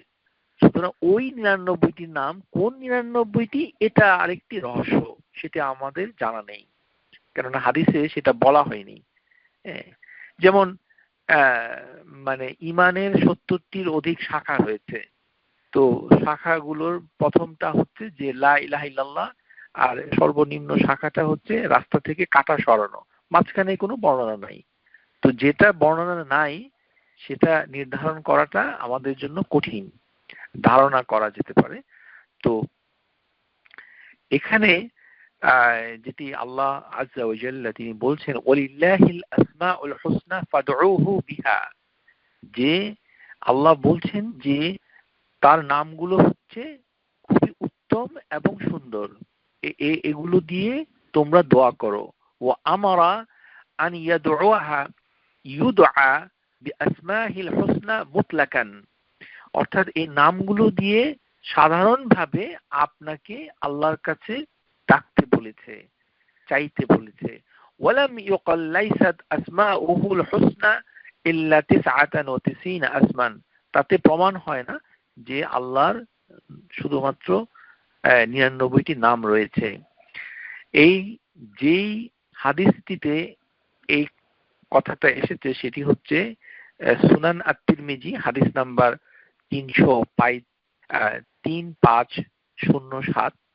এই হাদিসটিতে এই হাদিসটি হচ্ছে দুর্বল। এই কথাটুকু বলেছেন কে কে? প্রথমে বলেছেন আল হাফিজ ইবনে হাজার আসকালানি তার বিখ্যাত কিতাব আল তালখিস আল হাবির, এবং ইমাম ইবনু হাজম, ইমাম আল বাইহাকি, এবং ইমাম শাইখুল ইসলাম ইবনে তাইমিয়া, এবং সর্বশেষ শেখ আল আলবানী রাহিমাহুল্লাহ, তারা সকলেই বলেছেন যে হাদিসটি হচ্ছে দুর্বল। সুতরাং এই হাদিস দিয়ে আপনি ৯৯টি নাম মানে শিখতে পারবে না। বাসায় যদি এটা টাঙ্গানো থাকে তাহলে আজই সেটাকে কেটে কুটি কুটি করে ধ্বংস করে ফেলুন। আর এটা দেয়ালে টাঙ্গানোর কিছু বিষয় নয়। দেয়ালে টাঙ্গাতে আল্লাহ রাসূল বলেন নাই, আল্লাহ বলেন নাই। আল্লাহর নামগুলো টাঙ্গানোর কোনো মানে উপাদান নয়। এটা এটা কোনো মানে শো পিস না। এটি হচ্ছে আপনাকে এটা একটা ইবাদতের মাধ্যমে সেটাকে গ্রহণ করতে হবে। তো এই যে নামগুলো রয়েছে ৯৯টি নাম, এই যে দুর্বল হাদিসটার ভিতরে, এখানে লিখে রাখুন মোট ২৪টি নাম এর সমস্যা রয়েছে। কয়টি নাম? মোট ২৪টি। সো ৯৯ মাইনাস ২৪ বাদ দিতে হবে। এই নামগুলো সহি নয়, এবং এই নামে কতগুলো আছে এই নামে ডাকাই যায় না। এর ভিতরে আমি পড়ে শোনাচ্ছি: আল খাফিদ, আর রাফি, আল মুদিল, আল আদল, আল জলিল, এবং আল বাইস, আল মুবদি, আল মুহসি, আল মুঈদ, আল মুহহি, আল মুমিত, আল ওয়াজিদ, আল মুনতাকিম, আল জামি', আল মুগনি, আল মানি', আল নাফি', আল নূর, আল হাদি, আল বাদি', আল বাকিল, তারপরে আর রশিদ, আর সাবুর। এই হচ্ছে ২৪টি। এগুলি হচ্ছে সহি নয়, দুর্বল। এখন এগুলো যখন আপনি বলতে যাবেন এটাতে সমস্যা আছে। আমি একটা উদাহরণ দিয়ে বোঝাচ্ছি যে সমস্যাটা কোথায়। যে সমস্যাটা হচ্ছে যে আল্লাহর নামের ক্ষেত্রে কতগুলো মূলনীতি রয়েছে। একটি হচ্ছে ওয়ালিল্লাহিল মাসালুল আ'লা ওয়া হুয়াল আজিজুল হাকিম, সূরা নাহল আয়াতে কারিমা ৬০। এখানে আল্লাহ বলছেন আজ্জা ওয়া জাল্লা যে তার নামগুলো রয়েছে মাসালুল আ'লা, দৃষ্টান্তের দিক থেকে অত্যন্ত উপরে। মানে মানে দৃষ্টান্ত, এর কোনো দৃষ্টান্তই নাই। মানে নামটা দিয়ে যে বোঝাচ্ছে এটা সৌন্দর্যের দিক থেকে, অর্থের দিক থেকে, আদর্শের দিক থেকে, বিচারের দিক থেকে, যে কোনো বিবেচনায় এটা সবকিছুর উপরে। যে কোনো নাম যদি সেই বিবেচনাকে খাটো করে দেয় সেটাকে কি বলা হয়? সিফাতুন নাকিস, অর্থাৎ ইমপারফেকশন এন্ড শর্টকামিং। ওই নামগুলোতে এগুলো আছে। যেমন আপনি যদি বলেন আল মুনতাকিম, তাহলে আপনার আল্লাহর নাম কিন্তু মুনতাকিম নয়, কারণ মুনতাকিম অর্থ হচ্ছে প্রতিশোধ গ্রহণকারী। তো আল্লাহ সুবহানাহু ওয়া তাআলা মানে তিনি ফাইম্মা নাযহাবান্না বিকা ফাইন্না মিনহুম মুনতাকিমুন, আমি যদি তোমাদের মৃত্যু ঘটাই তাহা তবুও আমি ওদের থেকে অবশ্যই প্রতিশোধ নিব। হ্যাঁ, তো আল্লাহ প্রতিশোধ নেয়। এটা একটি পরিস্থিতির কারণে আল্লাহ এই কথাটা বলেছেন, কিন্তু আল্লাহ আসলে প্রতিশোধ নেন না। সুতরাং আল মুনতাকিম তার নাম হতে পারে না। ওই যে আপনার বাসায় আপনি কষ্ট করে যেটা টাঙ্গিয়ে রেখেছেন আর ইন্টারনেট থেকে বেহুশ হয়ে যে নামগুলো নিয়ে আপনারা হইচই শুরু করে দেন, ওখানে ওই নামগুলো আছে। ওগুলো পড়লে সওয়াব তো হবেই না, পাপ এসে আপনাকে ঘিরে ধরবে এবং এটার জন্য শাস্তি পেতে হবে। কারণ আপনি আল্লাহকে এমন একটি নামে চিহ্নিত করেছেন যে নামটি আল্লাহর জন্য নির্ধারিত হয়নি, এবং এটা সিফাতুন নাকিস, এটি মানে অসুন্দর। এরকম অনেক নাম রয়েছে। যেমন উদাহরণ দিয়ে বলছি, যেমন মুদিল। মুদিল মুদিল হচ্ছে যে আল্লাহ অপমান করে, তো এটা হচ্ছে আল মুজিল, মানে অপমানকারী। তো আল্লাহ কি আপনাকে অপমান করে সবসময়? এটা কি আল্লাহর কাজ? মানে উনি কি মানে অপমানকারী হিসাবে চিহ্নিত করেছেন নিজেকে? কখনোই নয়। তো ওইটার ভিতরে কিন্তু আছে ওই যে 99 মার্কা, যে কাগজ নিয়ে দৌড়াদৌড়ি করেন, মসজিদে টাঙিয়ে রাখেন, আবার কতগুলো দুষ্ট প্রাণ মানুষ এটা আবার মসজিদে গিফট করে। আউযু বিল্লাহি মিনাশ শাইতানির রাজিম। এগুলি হচ্ছে আমাদের মানে অজ্ঞতার একটি আচরণ যেটি সমাজে রয়েছে।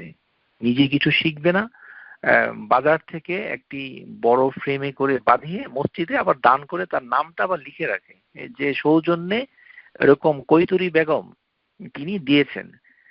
হ্যাঁ, আউযুবিল্লাহ। এগুলো মসজিদ থেকে বের করে ধ্বংস করে ফেলা উচিত, কেটে টুকরো করে। আল্লাহ আজ্জা ওয়া জাল তিনি বলছেন, কুলিল্লাহুম্মা মালিকাল মুলক তুতিল মুলকা মিম্মান তাশা মান তাশা ওয়া তানজিউল মুলকা মিম্মান তাশা ওয়া তুইজ্জু মান তাশা ওয়া তুযিল্লু মান তাশা। এই যে ওয়া তুযিল্লু মান তাশা, আল্লাহ যাকে খুশি তাকে অপমানিত করেন। এখান থেকে আল মুজিল নামটা উৎপত্তি হয়েছে, যে আল্লাহ অপমান করে। অথচ আল্লাহ অপমান করেন না। আল্লাহ এমনটি নয়। তিনি হচ্ছেন আর রহমান, তিনি হচ্ছেন আর রাহিম, তিনি তিনি হচ্ছেন সৌন্দর্যের আধার। ইন্নাল্লাহ জামিল, আল্লাহ জামিল, তিনি ইউহিব্বুল জামাল, তিনি সৌন্দর্যকে ভালোবাসেন।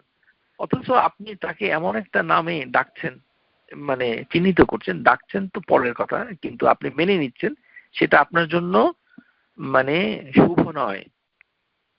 তো যে সকল নামগুলো যেমন খিয়ান, যেমন কুরআনুল আজিমের ভিতরে এসেছে যে ইন্নাল মুনাফিকিনা ইউখাদিউন আল্লাহ ওয়া হুয়া খাদিউহুম, যে মুনাফিক যারা তারা ডিসিভ করছে, মানে ধোঁকা দিচ্ছে আল্লাহকে।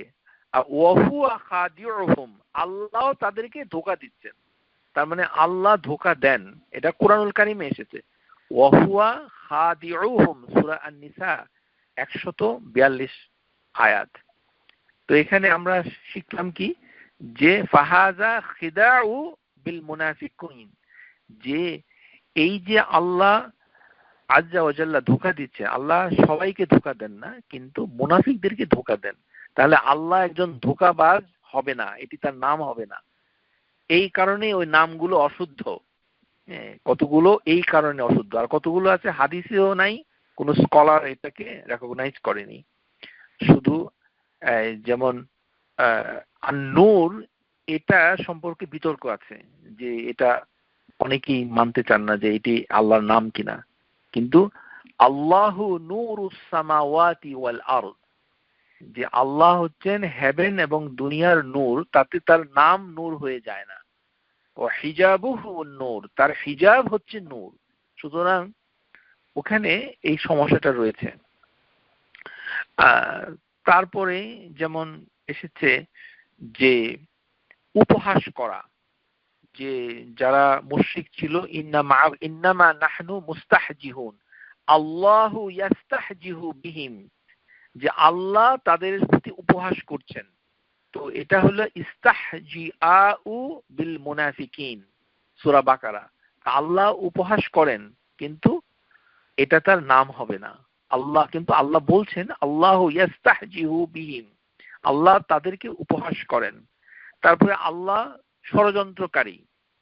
ওয়াইয ইয়ামকুরু বিকাল্লাযীনা কাফারু, যে আপনার সাথে যখন যারা কাফের তারা যখন ষড়যন্ত্র করে, হ্যাঁ, মানে আপনি তাদেরকে বলেন ইয়ামকুরুল্লাহ ওয়াল্লাহু খায়রুল মাকিরিন, আল্লাহ উত্তম মানে ষড়যন্ত্রকারী। আল্লাহ কি আসলে মানে আল মাকির, তিনি কি ষড়যন্ত্র করেন? এটা তার নাম নয়, এটি তার একটি কর্ম, ফিল, এটা তার একটা কাজ। এমন এটি সিফাতুন মুকাবালা, একটি জিনিসের পরিপ্রেক্ষিতে আল্লাহ এই কাজটুকু করিয়ে দেখিয়েছেন, যে এইভাবে তিনি তার কাজকে সম্পাদন করেন। যে তারা ষড়যন্ত্র করছে আল্লাহ রাসূলের সাথে, তারা কিন্তু জানে না যে আল্লাহ খায়রুল মাকিরিন, সূরা আনফাল আয়াত নাম্বার 30। সুতরাং আমরা বুঝতে পারলাম যে ওই দুর্বল হাদিসটা উপরে মানে গ্রহণ করা যাবে না, আর ওখান থেকে 99টা নাম নেওয়া যাবে না, কেননা ওখানে 24টা নাম নিয়ে সমস্যা রয়েছে। এখন এই নামগুলো দিয়ে আমরা করবোটা কি? এটা একটা $1,000,000 প্রশ্ন। এখানে যে শব্দটা আমাদেরকে বিভ্রান্তিতে ফেলছে সেটি হচ্ছে মান আহসাহা, যে এখন অনেকে মনে করে যে নামগুলো আমরা জপতে থাকবো, অর্থাৎ কোনো একদিন সকালে, বিশেষ করে রোজার মাস আসলে এই নামের তৎপরতা বেড়ে যায়। এটা করে কতটুকু লাভ লোকসান হবে আমরা এটা আজকের ক্লাসে আলোচনা করব, কারণ এটা সম্পর্কে ধারণা থাকা উচিত। ধারণা অনেকেরই নাই, দুঃখজনক। এই কথাটা দিয়ে মান আহসাহা ওয়াল ইহসাউ মাযকুর ফিল হাদিস ইয়াতাদাম্মান আরবা শুন, এই কথাটা দিয়ে 4টা বিষয় জানা যায়। এই যে আহসা, আল ইহসাউ, আল ইহসাউ, এই ইহসা, এটা এটা 4টা জিনিসের সমন্বিত অর্থ হচ্ছে ইহসা। 4টা জিনিস কি? হাফিজুহা, মুখস্থ করা, হিফজুহা, মারিফাতুন মানাহা, অর্থ জানা, আল আমালু বি মুক্তাদিহা, মুক্তাদাহা, যে অর্থ হয় সে অর্থ প্রয়োগ করা, দুআউহা বিহা, দুআউহু বিহা, এটা দ্বারা দোয়া করা। এই 4টি।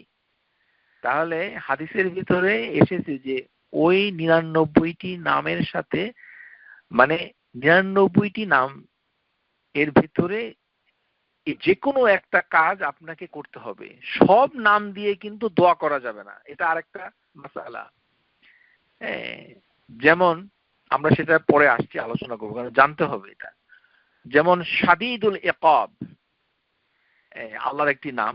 এখন শাদীদুল ইকাব বলে মানে তিনি প্রচন্ড আপনাকে শাস্তি দেন। তো আপনি যদি বলেন ইয়া শাদীদুল ইকাব ইগফিরলি, তাহলে এটা আল্লাহর সাথে তামাশা করা হয়, ইস্তাহজিউ বিল্লাহ, আল্লাহর সাথে তামাশা। কেননা আল্লাহর কাছে ক্ষমা চাওয়ার ইয়েটা হচ্ছে ইয়া গাফুর, মানে ইগফিরলি, এটা হবে মানে প্রপার নাম। কিন্তু শাদীদুল ইকাব বলা যাবে না। এই জন্য কিছু কিছু নাম আছে সেগুলো দিয়ে আপনি দোয়া করতে পারবেন না। ওয়াল কাহ্হার, তো এরকম কিছু কিছু নাম আছে আপনি দোয়া করতে পারবেন না, এগুলো নাম হিসাবে আছে। সুতরাং নামগুলোর ভিতরে কোনো না কোনো বিষয় এই 4টার ভিতরে থাকবে। সব নাম দিয়ে দোয়া করা যাবে না, কিন্তু সব নাম আপনাকে মুখস্থ করতে হবে, সব নামের অর্থ জানতে হবে। হিফজুহা, মারিফাতুন মানাহা, এর অর্থ জানতে হবে। আর এই অর্থের মাধ্যমে যে জিনিসটা আপনার মননে, মানে আপনার আন্ডারস্ট্যান্ডিং এ চলে আসবে, সেটাকে আপনি কাজে প্রয়োগ করতে হবে। কাজে, এটাকে বলা হয় আল আমালু বি মুক্তাদাহা, দুআউহু বিহা। তাহলে 4টি। আবারও বলছি যে আল ইহসাউ আল মাযকুর ফিল হাদিস ইয়াতাদাম্মান, এটাকে মানে এই হাদিসে যে শব্দটা ইহসাউ এসেছে, এটার 4টি অর্থ, 4টির সমন্বয়ে যেটা অর্থ। একটি হচ্ছে মুখস্থ করা, অর্থ জানা, যে অর্থ হয় সেটা কাজে প্রয়োগ করা, এটা দ্বারা দোয়া করা। এটা ঠিক আছে? তাহলে এটা আমরা কিভাবে করতে পারি? তো মুখস্থ করার তো আর ব্যাখ্যা করার প্রয়োজন নেই। আপনি মুখস্থ করবেন মানে এটাকে জানবেন, পড়বেন, পড়ে এটাকে আয়ত্ত করবেন যে এটার জিনিসটা কি। যেমন গত ক্লাসে আমরা আলোচনা করেছি কি, যে আল্লাহ হচ্ছেন আল আউয়ালু, লাইসা কাবলাহু শাই, তার আগে কেউ নেই। এখন আপনি আল্লাহকে বলছেন খোদা, তার মানে তো আপনার নাম তো নষ্ট করেছেনই, উল্টা পাপ করছেন। কারণ আপনি আল আউয়ালু এটা আপনি মানেন না। তার মানে আল্লাহ কোথা থেকে আসবে? আল্লাহ তো আগেই ছিল, তিনি আসবে না, এরকম। তারপরে বাংলাদেশে ওই যে একটি বিশেষ সমাবেশ হয়, সেখানে একটা দোয়া হয়, এটা কি কি বলে? আখেরি মোনাজাত। ওই আখেরি মোনাজাতে একটি অত্যন্ত জঘন্য একটি কথা বলে, যেহেতু ভাষাগত কারণে আমাদের শ্রোতা যারা, তারা হয়তো সেটা বুঝতে পারে না, এই কারণে তারা মনে করে যে খুবই ভালো কাজ করছে, আসলে জঘন্য কাজটি তারা সম্পাদন করছে অথবা শুনছে। সেটা কি? দোয়ার ভিতরে বলে, হে আল্লাহ আউয়ালুল আউয়ালিন, আউয়ালুল আউয়ালিন, অর্থাৎ হে প্রথমের প্রথম। তার মানে অনেকগুলো প্রথম আছে, আল্লাহ হচ্ছেন তাদের ভিতরে একজন প্রথম। এটা আল্লাহ আল কোরআনুল কারীমেও বলে নাই, হাদিসেও বলে নাই, কিন্তু এটা ওই বাংলাদেশের বিশ্ব ইজতেমায় বলা হয়, আর আপনি ওইটা অংশগ্রহণ করে চোখের পানি ফেলেন। আপনার জন্য শাস্তি অপেক্ষা করছে, আপনি একটি জঘন্য মিথ্যাচার করেছেন। আউয়ালুল আউয়ালিন এটা বলা যাবে না, আল্লাহর নাম আপনাকে শিখতে হবে, এটা কি শিখার বিষয়। হ্যাঁ, সুতরাং সঠিক বই অথবা আমাদের যে লেকচার গুলো হচ্ছে, সেগুলো নামের লেকচার গুলো আমরা অচিরেই শুরু করব, সেগুলো আপনারা শুনবেন, শুনে শিখবেন।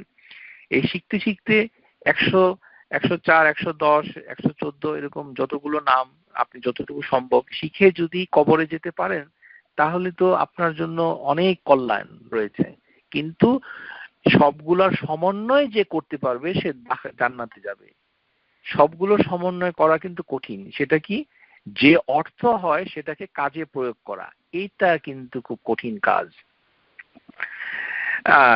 চাওয়ার কোনো সমস্যা নাই, কিন্তু এটা এখন এটা কিভাবে করে?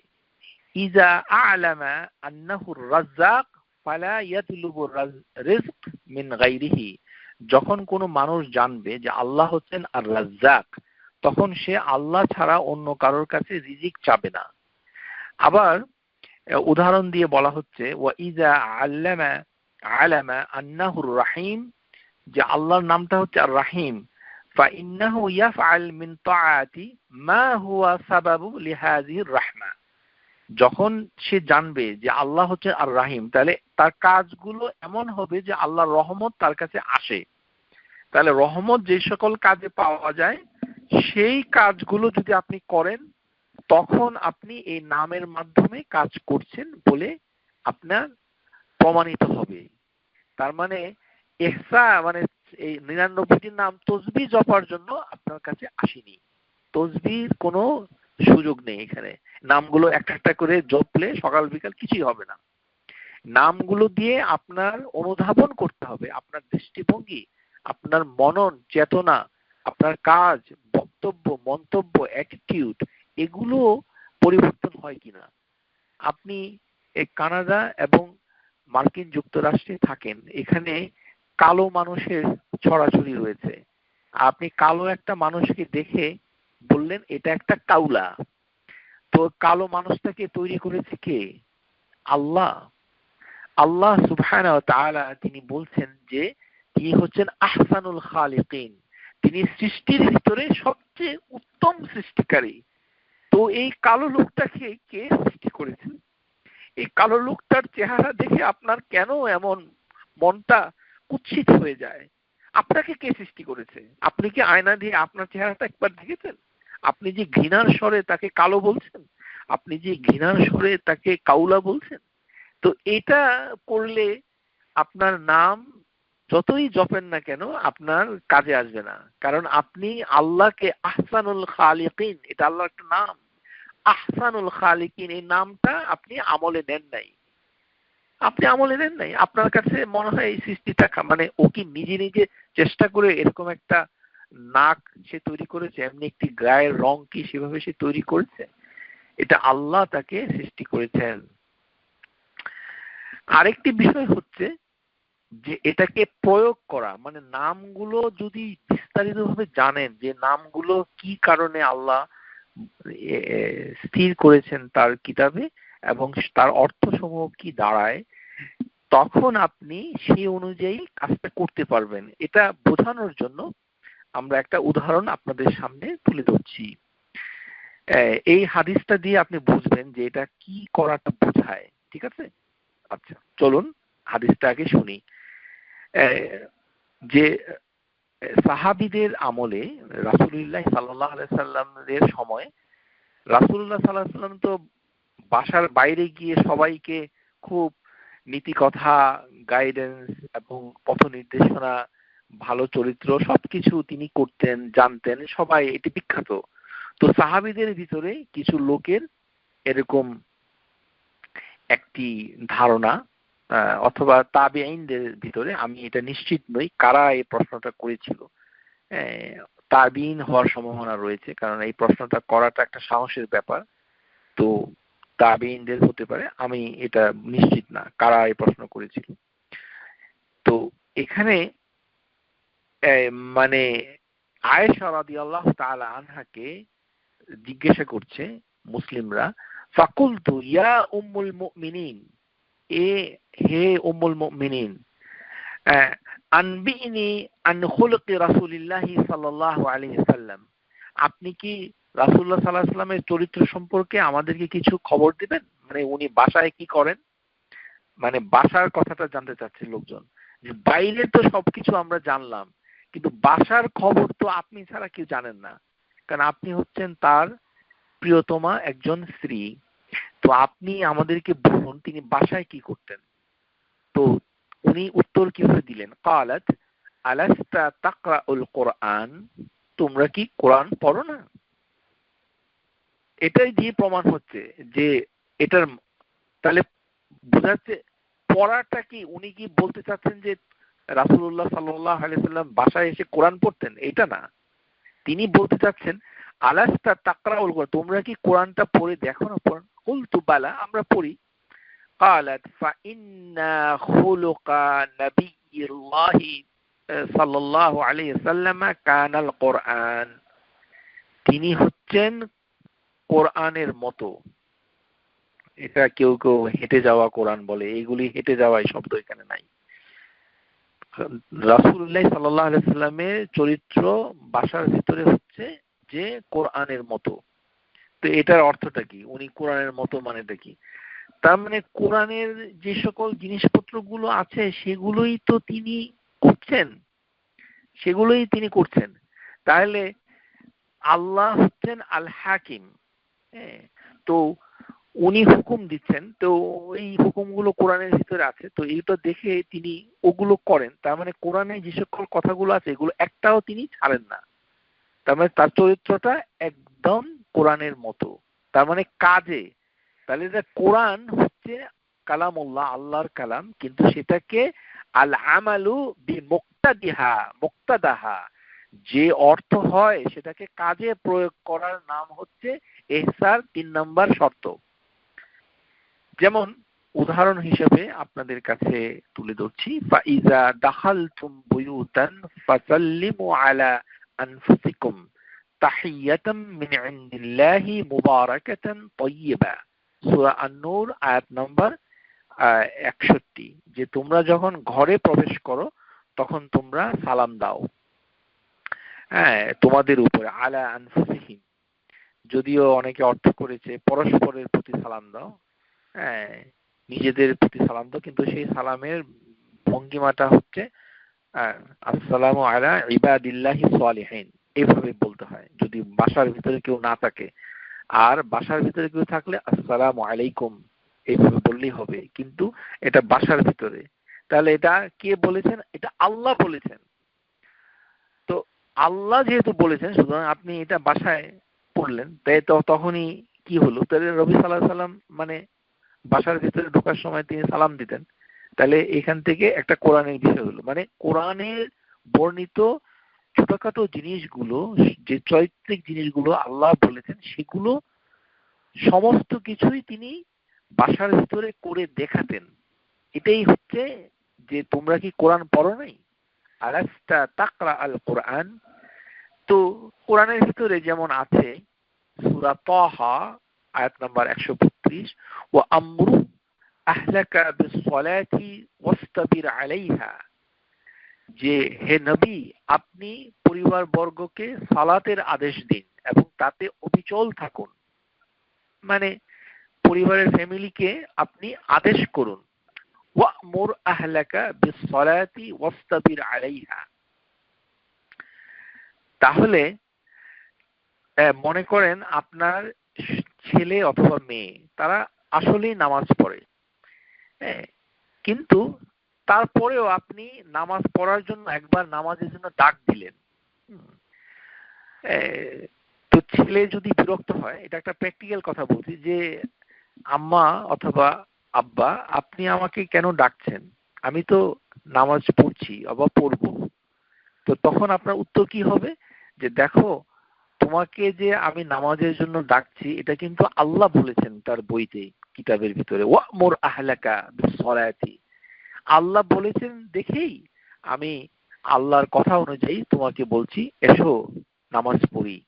এরকম, মানে সব সময় না, কিন্তু মাঝে মাঝে আপনি বলতেই পারেন, আপনি আপনার স্ত্রীকে অথবা আপনি আপনার স্বামীকে বলতে পারেন চলো আমরা নামাজ পড়ি অথবা নামাজ পড়ে এসো।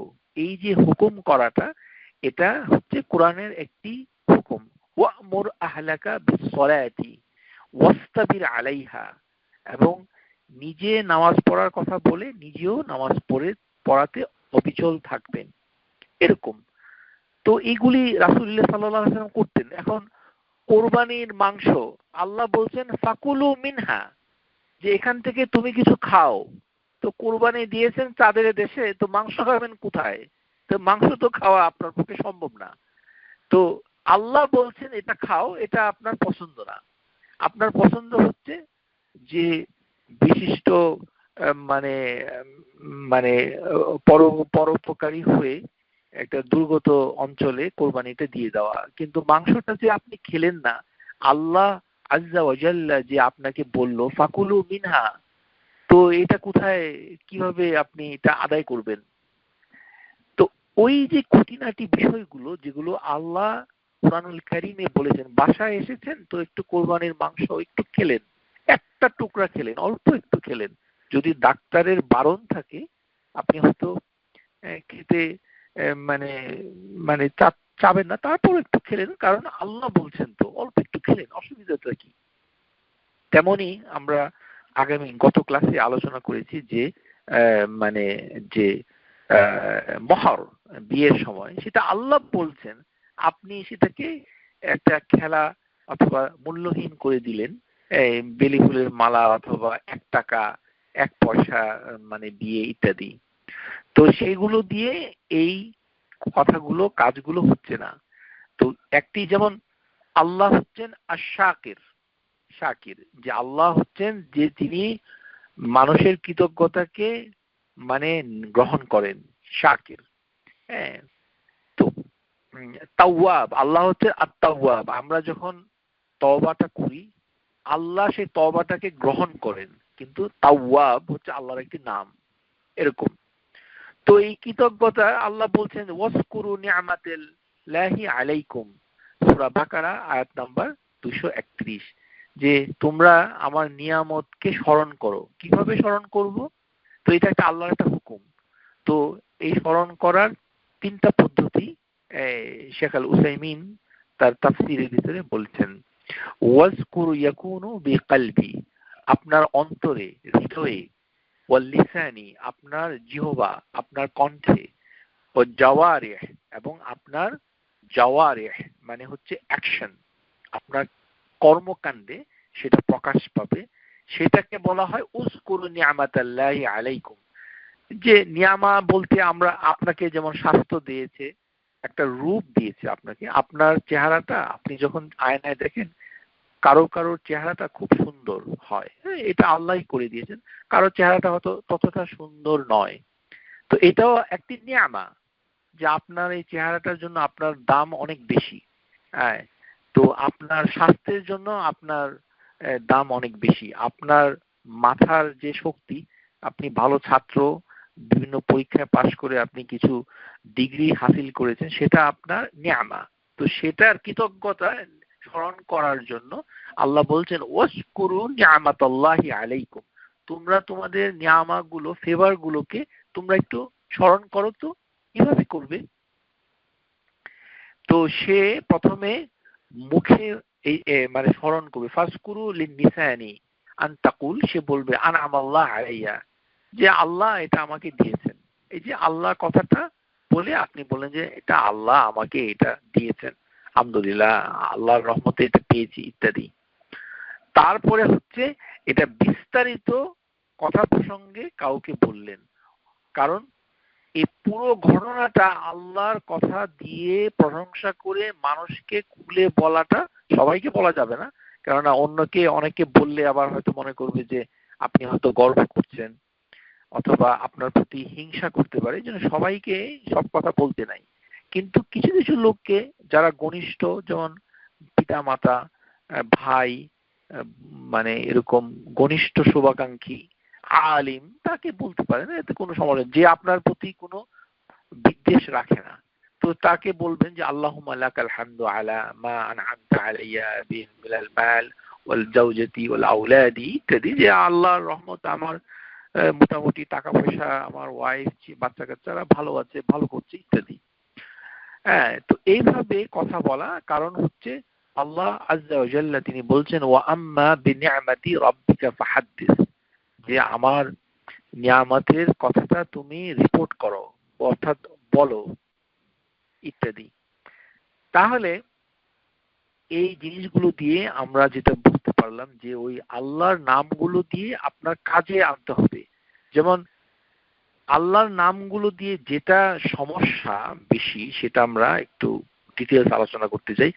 যে অনেকের ধারণা যে এই ৯৯টির নাম একটা একটা একটা করে আপনি জপবেন সকালে, মনে করেন সকালে নামাজ পড়ে কেউ কেউ হয়তো এরকম করে যে আপনি বসে বললেন আল কুদ্দুস, আল আজিজ, আল জব্বার, আল খালিক, আল গাফুর, আর রাজ্জাক, এইভাবে আল আল দিয়ে যে আপনি তসবিহটা জপলেন, এটার কোনো দলিল কোরআনুল কারিমে নাই, হাদিসেও নাই। এইভাবে আল্লাহর নাম দিয়ে শুধু নাম এইভাবে বলা বৈধ নয়, এটি আপনাকে জানতে হবে প্রথমে। এই ধারণাটা কোথা থেকে এসেছে সেটা আপনি যদি জানেন, তখন আপনার এটা বুঝতে সুবিধা হবে। সেটা হচ্ছে যে একটি হাদিস এসেছিল বহু আগে, রাওয়াহু মুসলিম, সেটা হচ্ছে লা তাকুমুস সাআতু হাত্তা লা ইউকালা ফিল আরদি আল্লাহ আল্লাহ। আনাস বিন মালিকের রাদিয়াল্লাহু আনহু তার হাদিস, তিনি বলছেন যে কিয়ামত ততক্ষণ পর্যন্ত হবে না যতক্ষণ পর্যন্ত পৃথিবীতে কেউ আল্লাহ আল্লাহ বলবে। এই হাদিসটা মুসলিমের হাদিস 148 নম্বর। যে এখানে আল্লাহ আল্লাহ, এখানে কিন্তু ইয়া কথাটা নাই, শুধু শুধু আল্লাহ আল্লাহ দুবার এসেছে। এই হাদিসটা আরেকটি রিওয়ায়াত রয়েছে যেখানে বলা হয়েছে যে লা তাকুমুস সাআতু আলা আহাদিন ইয়াকুলু লা ইলাহা ইল্লাল্লাহ, সহিহ ইবনে হিব্বান, যে কিয়ামত ততক্ষণ পর্যন্ত হবে না যতক্ষণ পর্যন্ত পৃথিবীতে কেউ লা ইলাহা ইল্লাল্লাহ বলার মতো থাকে। তাহলে শুধু আল্লাহ আল্লাহ বলার জন্য এই কথাটা আসেনি, অর্থাৎ আল্লাহর নামগুলো এইভাবে আল জব্বার, আল ওয়াহাব, আল আলিম, এইভাবে আপনি জপতে পারবেন না, এটাই হচ্ছে কথা। এই ক্ষেত্রে শেখ আল আলবানী রাহমাহুল্লাহ তার ফাতওয়া জিদ্দা, এখানে তিনি বলেছেন যে আল্লাহর যে নাম সেটা নিজে নিজেই এককভাবে ডাকা যায় না। হাযা লা ইয়ানি আন্নাল মুসলিমা ইয়াজলিসু ইয়াযকুরুল্লাহ বিইসমিল মুফাররাদ, যে শুধু আল্লাহ নামের কোনো জিকির মুসলিম করতে পারে না।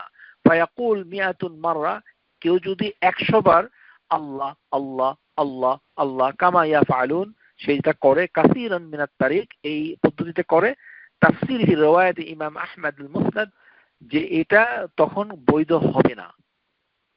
আপনি আল্লাহ আল্লাহ 100 বার জপতে পারেন না। আল খালিক খালিক, অথবা আল ওয়াহাব আল ওয়াহাব, এইভাবে আল কুদ্দুস কুদ্দুস, মানে এটা যেটা ওই যে যেমন ওয়াহাব হচ্ছে যিনি দান করেন, তো আপনি বলেন যে আমার একটা চাকরি দরকার, তা আপনি সকাল থেকে বাংলাদেশি হুজুর মার্কা কারোর কাছ থেকে একটি প্রেসক্রিপশন নিয়ে বাসায় 100 বারের একটা কর্মসূচি হাতে নিলেন, কি আল ওয়াহাব আল ওয়াহাব, মানে ওয়াহাব মানে আল্লাহ যাকে ওয়াহাবা তিনি দান করেন। তো এটা বললে কাজ হবে না, কারণ কি এর কোনো দলিল নেই। মানে ইমাম নববী তিনি কি বলছেন রাহিমাহুল্লাহ শরহ মুসলিমের ভিতরে, হুয়া বিরাফআল ইসমাউ ওয়াকাদ ইয়াগলিতু ফিহি বাদআন নাস ফালা ইয়ারফাউ, যারা আল্লাহ আল্লাহ এভাবে বলে তারা মানে আল্লাহর ইবাদত করছে এভাবে শুধু এই নামটা বলে, তাদের এই নামটা বলাটা বৈধ নয়। হ্যাঁ, এটা তো এই ব্যাপারে মানে অনেক স্কলার, ইমাম আত-তিবি তার মানে এই তার কথাটা তুহফাতুল আহওয়াজির ভিতরে এসেছে যে মানা হাত্তা লা ইউকাল হাত্তা লা ইয়াযকুর ইসমাল্লাহ ওয়ালা ইয়াবুদ, যে শুধু আল্লাহ দিয়ে কোনো ইবাদত হয় না। তো শুধু আল্লাহ শব্দটা বললে যেহেতু ইবাদত হয় না, এই জন্য আল্লাহর নামগুলো একটা একটা করে জপলে কোনো ইবাদত হবে না। আপনি যদি আল কুদ্দুস, আল হালিম, আল কাবীর, আল গাফুর, আল আলী, আল আল হাসিব, হ্যাঁ, যেগুলো আল্লাহর সহি নাম, হ্যাঁ, তারপরে আল মুতাআলি, আল মুতাকাব্বির, আল আউয়ালু, আল আখিরু, এইভাবে যদি আপনি সকালে একবার জপেন 100 বার, বিকালে একবার জপেন, কিছুই হবে না। কারণ এটি কোনো ইবাদত নয়, এটি গায়রু মাশরু, এটা শরীয়ত সম্মত নয়। আপনি যে কাজটা করছেন এটি হচ্ছে একটা বিদআ, এই কাজটি হচ্ছে কি বিদআত, এভাবে করা যাবে না। সুতরাং এই কর্মসূচি আপনাকে বর্জন করতে হবে। তারপরে এই বিষয়ে ইলেকট্রনিক তসবিহ মানে কম্পিউটারের ভিতরে মানে প্রোগ্রাম করে দেওয়া আছে যে ওখানে একটা ক্লিক করলে এই 99টা নাম বলতে থাকে। তো ওইটা তো ওই যে যারা করে, কারণ পৃথিবীর টেকনোলজি এবং দেশে বিদেশে অনেক কাজগুলো যারা করে তারা বেসিক্যালি 3টি দেশের অধিবাসী। আপনারা 3টি দেশ সম্পর্কে তো জানেন, আমার মার্কা মারা ট্রেডমার্ক 3টি দেশ, ইন্ডিয়া, পাকিস্তান, বাংলাদেশ, হতভাগা 3টি দেশ। এখান থেকে কিছু স্মার্ট লোকজন এই সফটওয়্যার গুলো করে আপনাদের কাছে দিচ্ছে ইন্টারনেটের মাধ্যমে, ইউটিউবের মাধ্যমে, এবং আপনারা সেগুলোকে লুপে নিচ্ছেন। সেই সাথে আপনারা সঠিক কাজটুকু করতে পারছেন না। সুতরাং এটা থেকে আপনারা বর্জন করবেন, এটাই হচ্ছে আপনাদের প্রতি আমাদের আহ্বান। ওয়াত-তাসবিহু আলাল ইসবা'i আফদাল, আপনাকে তসবিহ জপতে হবে আঙ্গুল দিয়ে, কম্পিউটারের মাধ্যমে নয়। আপনি যখনই জপবেন, যেমন সুবহানাল্লাহ, আলহামদুলিল্লাহ, সুবহানাল্লাহ, সুবহানাল্লাহ, এইভাবে আপনাকে জপতে হবে। রাসূলুল্লাহ সাল্লাল্লাহু আলাইহি ওয়াসাল্লাম বললেন আদ্দু তাসবিহ বিল আসাবি', কোন তসবিহ দানা দিয়ে নয়। কিন্তু ওই দানা দিয়েও ওই মুতাকাব্বির, আল আউয়াল, আস-সামাদ, তারপরে হচ্ছে আল ওয়াকিল, আল মাকিন, এগুলি এইভাবে জপা যাবে না, এইভাবে জপা যাবে না, আমরা আলোচনা করেছি। সুতরাং এটা যেটা করতে হবে যে যেভাবে তসবিহ জপার হাদিস এসেছে সেইভাবে আপনাকে জপতে হবে। যেমন সুবহানাল্লাহ, আলহামদুলিল্লাহ, আল্লাহু আকবার। তারপরে কিছু কিছু দোয়াতে রয়েছে, যেমন বিরাহমাতিকা আস্তাগীথ, ইয়া হাইয়ুন ইয়া কাইয়ুম, সব নামের সাথে ইয়া যোগ করার দলিল নাই। অনেকগুলো নাম আছে, ওগুলোর সাথে ইয়া যোগ করা দলিল পাওয়া যায় না। যেগুলোর সাথে ইয়া দিয়ে যোগ করা আছে সেগুলো দোয়ার বইগুলো খুঁজে খুঁজে আপনি পড়তে পারেন, এতে কোনো সমস্যা নাই। কিন্তু সেটা দোয়া হিসাবে নামগুলো পড়তে হবে। আর তসবিহ হিসাবে এইভাবে জপতে হবে যে রাসূলুল্লাহ সাল্লাল্লাহু আলাইহি ওয়াসাল্লাম বলছেন যে সাব্বিহিনা উকদান বিল আসাবি', যে তোমরা আঙ্গুল দিয়ে তসবিহ জপো, ফা ইন্নাহুন্না মাসউলাত মুস্তানতাকাত, যে এই আঙ্গুলের কড়াগুলোকে আল্লাহ জিজ্ঞাসা করবেন কিয়ামতে, এবং তারা সাক্ষী দিবে যে আপনি তসবিহ জপেছেন। তো আপনার জন্য একজন সাক্ষী দরকার না? তা আপনার সাক্ষী তো আপনার হাতের আঙ্গুল। যাদের হাতের আঙ্গুলগুলো আছে তারা কত ভাগ্যবান। যে ব্যক্তির হাতটা কেটে গেছে কোনো দুর্ঘটনায়, অথবা যেই ছেলে অথবা মেয়ে জন্ম থেকে একটি হাত না নিয়ে এসেছে, সে কত দুর্ভাগা। সে কিভাবে তসবিহ জপবে? তার হাতগুলো কিভাবে এই কথাগুলো বলবে যে আমার এই হাতের আঙ্গুলগুলো কিয়ামতের দিন উত্তর দিবে যে এইগুলো দিয়ে সে সুবহানাল্লাহ বলতো, আলহামদুলিল্লাহ বলতো, এবং আল্লাহর নামগুলো সেভাবে তারা উচ্চারণ করত। সুতরাং এটা বুঝতে হবে। এই জন্য শেখ আল উসাইমিন তিনি বলছেন তার ফতোয়াতে যে ইয়া আল্লাহ ইয়া আল্লাহ, ইয়া কুদ্দুস এইভাবে বলা শরীয়ত সম্মত নয়। সুতরাং এটা আপনাকে সতর্ক হতে হবে। তো আমরা যেটা আলোচনা করলাম যে এই জিনিসটা দিয়ে যে মানে দোয়া আপনি যখন করবেন তখন দোয়াটা দেখতে হবে যে দোয়ার বইতে আছে কিনা, যেটা যেভাবে আছে। আপনি যখন আল্লাহুম্মা বললেন তখন কিন্তু সমস্ত নাম এসে এখানে জড়ো হয়ে গেছে অলরেডি।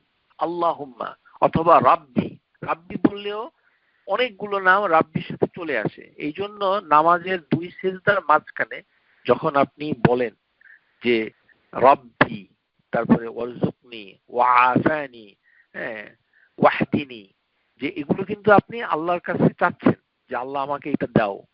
তো 2 সিজদার মাঝখানে যেগুলো চাচ্ছেন সেটার জন্য কিন্তু নাম দিয়ে চাচ্ছেন না, মানে সব নাম দিয়ে চাচ্ছেন না, একটা নাম দিয়ে বাকিগুলো অ্যাড করে দিচ্ছেন।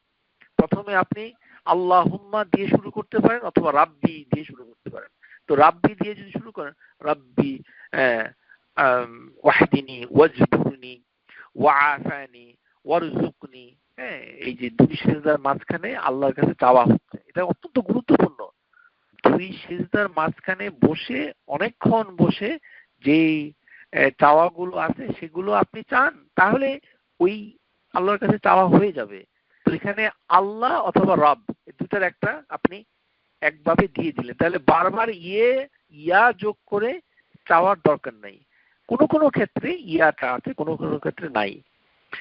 তো এখানে যেটা বুঝতে হবে সেটা হচ্ছে যে আপনি যখন বললেন সুবহানা রাব্বিল আলা সিজদার ভিতরে, তখন আলা তার মানে হচ্ছে আপনি নিচে নেমে গেছেন, মানে আপনার মাথাটা নিচে নামিয়ে দিয়েছেন যে আল্লাহ যে কত উপরে, আরশেরও উপরে, সেটা প্রমাণের জন্য আপনার শরীরটা নিচু করে দিয়ে, মাথাটা নিচু করে দিয়ে আপনি স্বীকৃতি দিচ্ছেন যে আল্লাহ আপনি তো আল আলা, তো আমি মাথাটা নিচু করলাম, আপনি তো আলা, আমার তো মাথা নিচু করতেই হয়। তারপরে হচ্ছে সুবহানা রাব্বিয়াল আযীম, আল আযীম তিনি হচ্ছেন অত মানে প্রতাপশালী, মানে তার প্রতাপের সামনে আপনি নতজানু হয়ে বিনয়ী হতে বাধ্য, এই কারণে আপনি রুকু করছেন, আল আযীম। তো এই নামগুলো দিয়ে এইভাবে কাজে পরিণত করা হয়ে যায়, আমরা যদিও এটা লক্ষ্য করি না কিন্তু আসলে এটা হয়ে যাচ্ছে। সুতরাং এটা চিন্তার বিষয়। সুতরাং এই যে নাম যে 99টা আপনাকে শিখতে হবে, মানতে হবে, তারপরে এই অনুযায়ী কাজ করতে হবে, দোয়া করতে হবে, এটা আসলে ওই রেডিমেড, মানে আপনি ওই খালি জপলে কম্পিউটারের মতো অথবা মানে মানে বাচ্চাদের মতো, ছোট অবুঝ শিশুর মতো করলে সেটাতে আপনার শরীয়ত সম্মত হচ্ছে না। এটা একটা ব্যাপক প্রক্রিয়া, এটি সারা জীবন না লাগলেও কমপক্ষে 5 থেকে 6 বছর তো লাগবেই। আপনি যদি সমস্ত নামগুলো শিখতে চান তাহলে তো আপনার মোটামুটি হয়ে যায়। তো সব নামগুলো জানাটা জরুরি, কারণ এটা দিয়ে তো জান্নাতটা আপনি পেয়ে যাচ্ছেন। সুতরাং এটা তো এত সহজে শুধুমাত্র আল কুদ্দুস আল মুহাইমিন এইভাবে করলে তো হবে না, যেটা যেভাবে আছে সেটা সেভাবে। আপনার যদি নাম কতগুলো কোরআনের আয়াত আছে সেখানে আল কুদ্দুস, আসসালাম, আল মুমিন, আল মুহাইমিন, সেখানে সেটা আয়াত তেলাওয়াত করতে পারেন, সেটা সমস্যা নাই। কিন্তু এই ইবাদতের রকমটা হচ্ছে ভিন্ন, দোয়ার মাধ্যমে আর কোরআনুল কারীম তেলাওয়াতের মাধ্যমে আপনাকে নামগুলো জপতে হবে। এর বাইরে গিয়ে নিজে বানানো মানে একটা কর্মসূচি নিলে সেটা শরীয়ত সম্মত হবে না। আশা করি বুঝতে পেরেছেন। প্রিয় শ্রোতা, আপনারা যারা শুনছেন, আপনারা সবাই জানেন যে আগামী সোমবার লেবার ডে। তো লেবার ডেতে আপনারা কি করতে পারেন, সেই জন্য আমরা আপনাদের কাছে অনুরোধ করছি অথবা আহ্বান করছি যে আপনি সোমবারে একটা রোজা রেখে দেন। কেননা বন্ধের দিন তো, রবিবারটা যদি বন্ধ থাকে রেখে দিন।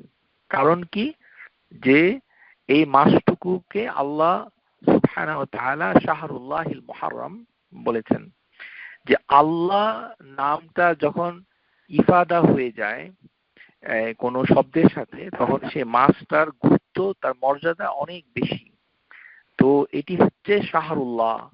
এই মাসের রোজাগুলো এত গুরুত্বপূর্ণ, যেমন তাহাজ্জুদ নামাজ 5 ওয়াক্ত নামাজের সাথে গুরুত্বপূর্ণ, এতটুকু। তার মানে আল্লাহ এটাকে খুব পছন্দ করেন। তো এই মাসে যত বেশি রোজা রাখা যায় তত ভালো। হ্যাঁ, এই মাসের ভিতরে ওই 10 তারিখ 11 তারিখ এগুলোর বিতর্কের কোনো সুযোগ নেই।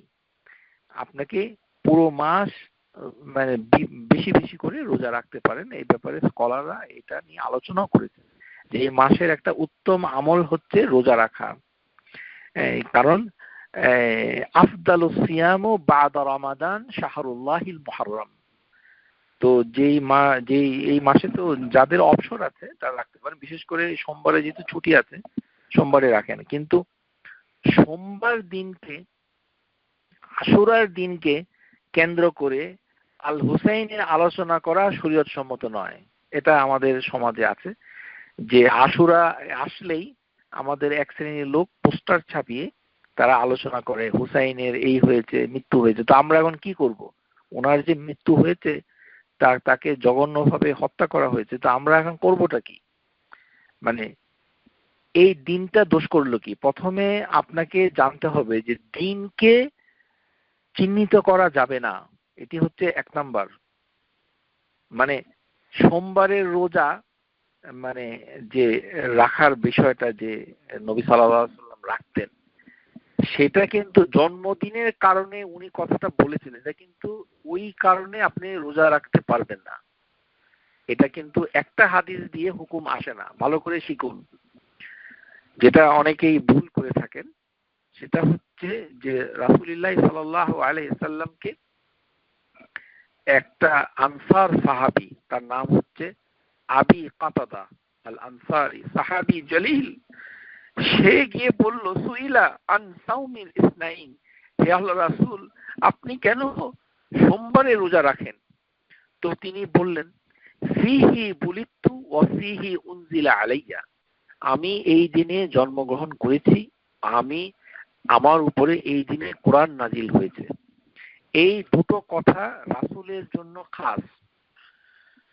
এই জন্য একটা ভুল ধারণা কিছু লোক এই ছড়িয়ে দিচ্ছে আপনাদের মাঝে যে কারোর জন্মদিন হলে সে জন্মদিনে রোজা রাখবে। জন্মদিনের কোনো রোজা নাই, এটা কোনো ইবাদত হবে না। এটা হচ্ছে জঘন্য একটা বিদআত হবে। কেননা জন্মদিনের মাধ্যমে কোনো মানে রোজা প্রমাণিত হয় না। কেননা এই হাদিসটা মানে একটি ভার্সন, এর আরেকটি ভার্সন রয়েছে যেটা তিরমিজিতে এসেছে, হাদিস নাম্বার 747। সেখানে রাসূলুল্লাহ সাল্লাল্লাহু আলাইহি সাল্লাম তিনি সোমবারের মর্যাদার কথাটা ব্যাখ্যা করেছেন। বলেছেন তুরাদুল আমালু ইয়াউমাল ইসনাইন ওয়াল খামিস, যে সোমবার এবং বৃহস্পতিবার উহিব্বু আন ইউরাদা আমালি ওয়া আনা সাইম। এখানে তিনি বলেছেন যে সোমবার এবং বৃহস্পতিবার মানুষের আমলগুলো আল্লাহর কাছে উঠে যায়। সোমবার এবং বৃহস্পতিবার মানুষের আমলগুলো আল্লাহর কাছে পেশ করা হয়। এই কারণে তিনি পছন্দ করেছেন যে ফাআহিব্বু, এটা রাসূলুল্লাহ সাল্লাল্লাহু আলাইহি ওয়াসাল্লামের পছন্দ যে তিনি রোজা রাখা অবস্থায় যেন তার আমলটা আল্লাহর কাছে যায়। সুতরাং সোমবারে রোজা রাখার বিধানটা হচ্ছে যে এই দিনে রাসূলের জন্ম হয়েছে, এই কারণে আমরা রোজা রাখি না।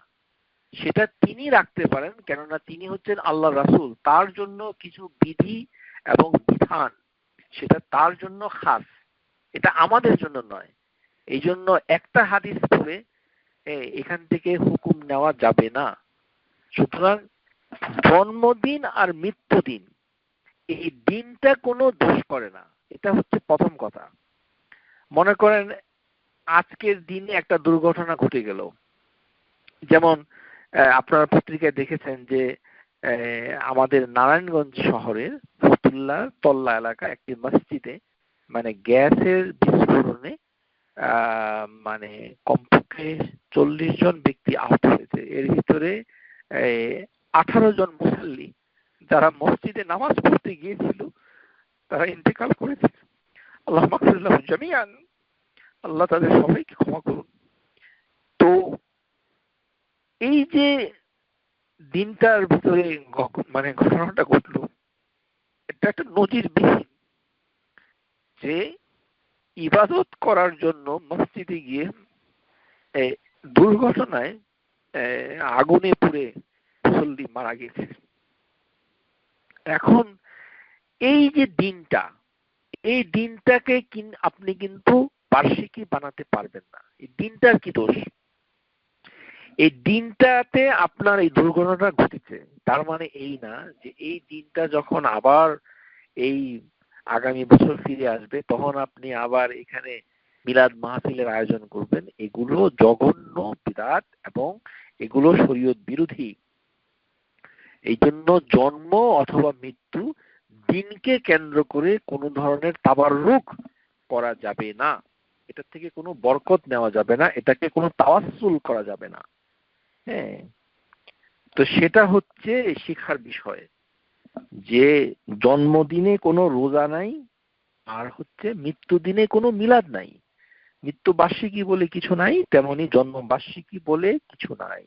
কারণ হচ্ছে ওই যে দিনটা, যে দিনটাতে ঘটনাটা ঘটলো, এই দিনটাকে অন্তত আপনি বলতে পারেন যে দিনটা অত্যন্ত কষ্টকর। যেমন নারায়ণগঞ্জ শহরে যে দুর্ঘটনাটা ঘটেছে, এটি মানে যারাই এটা বলেছে, ডাক্তার থেকে শুরু করে আশেপাশের জনগোষ্ঠী, তারা বলেছে যে এই দৃশ্য দেখা অত্যন্ত নিদারুণ। মানুষ মসজিদ থেকে যখন বের হয়েছে আগুন নিয়ে, তখন তারা কাদা পানিতে মাখামাখি করেছে, মাটিতে দাপাদাপি করেছে যেন আগুনটা চলে যায়, কিন্তু তারা বাঁচতে পারেনি।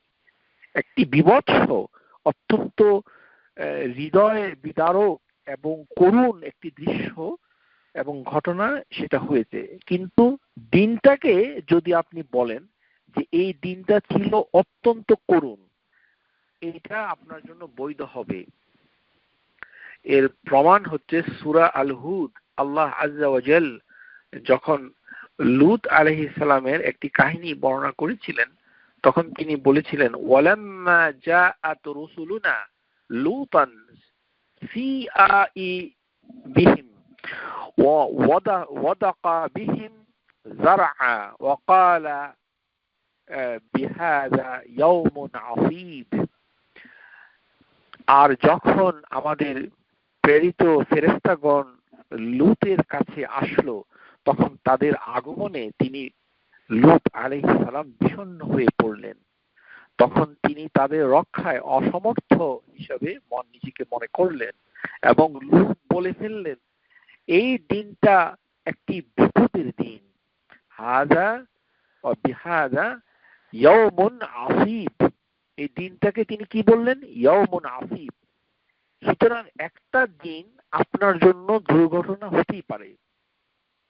লূত আলাইহিস সালামের এই অস্থিরতার কারণ ছিল যে ওই ফেরেশতা যারা এসেছিলেন তার বাড়িতে, তাদের দাড়ি গোঁফ ছিল না, তাদের চেহারাটা ছিল খুব সুন্দর, তরুণের আকৃতিতে এসেছিলেন। এবং লূত আলাইহিস সালামের নিজেদের সম্প্রদায়ের যে নোংরা স্বভাব, যেটা ছিল হোমোসেক্সুয়ালিটি, সেই কারণে লূত আলাইহিস সালাম এই সুদর্শন যুবক ফেরেশতা যারা এই আকার ধরে এসেছিল তাদেরকে তিনি চিনতে পারেননি।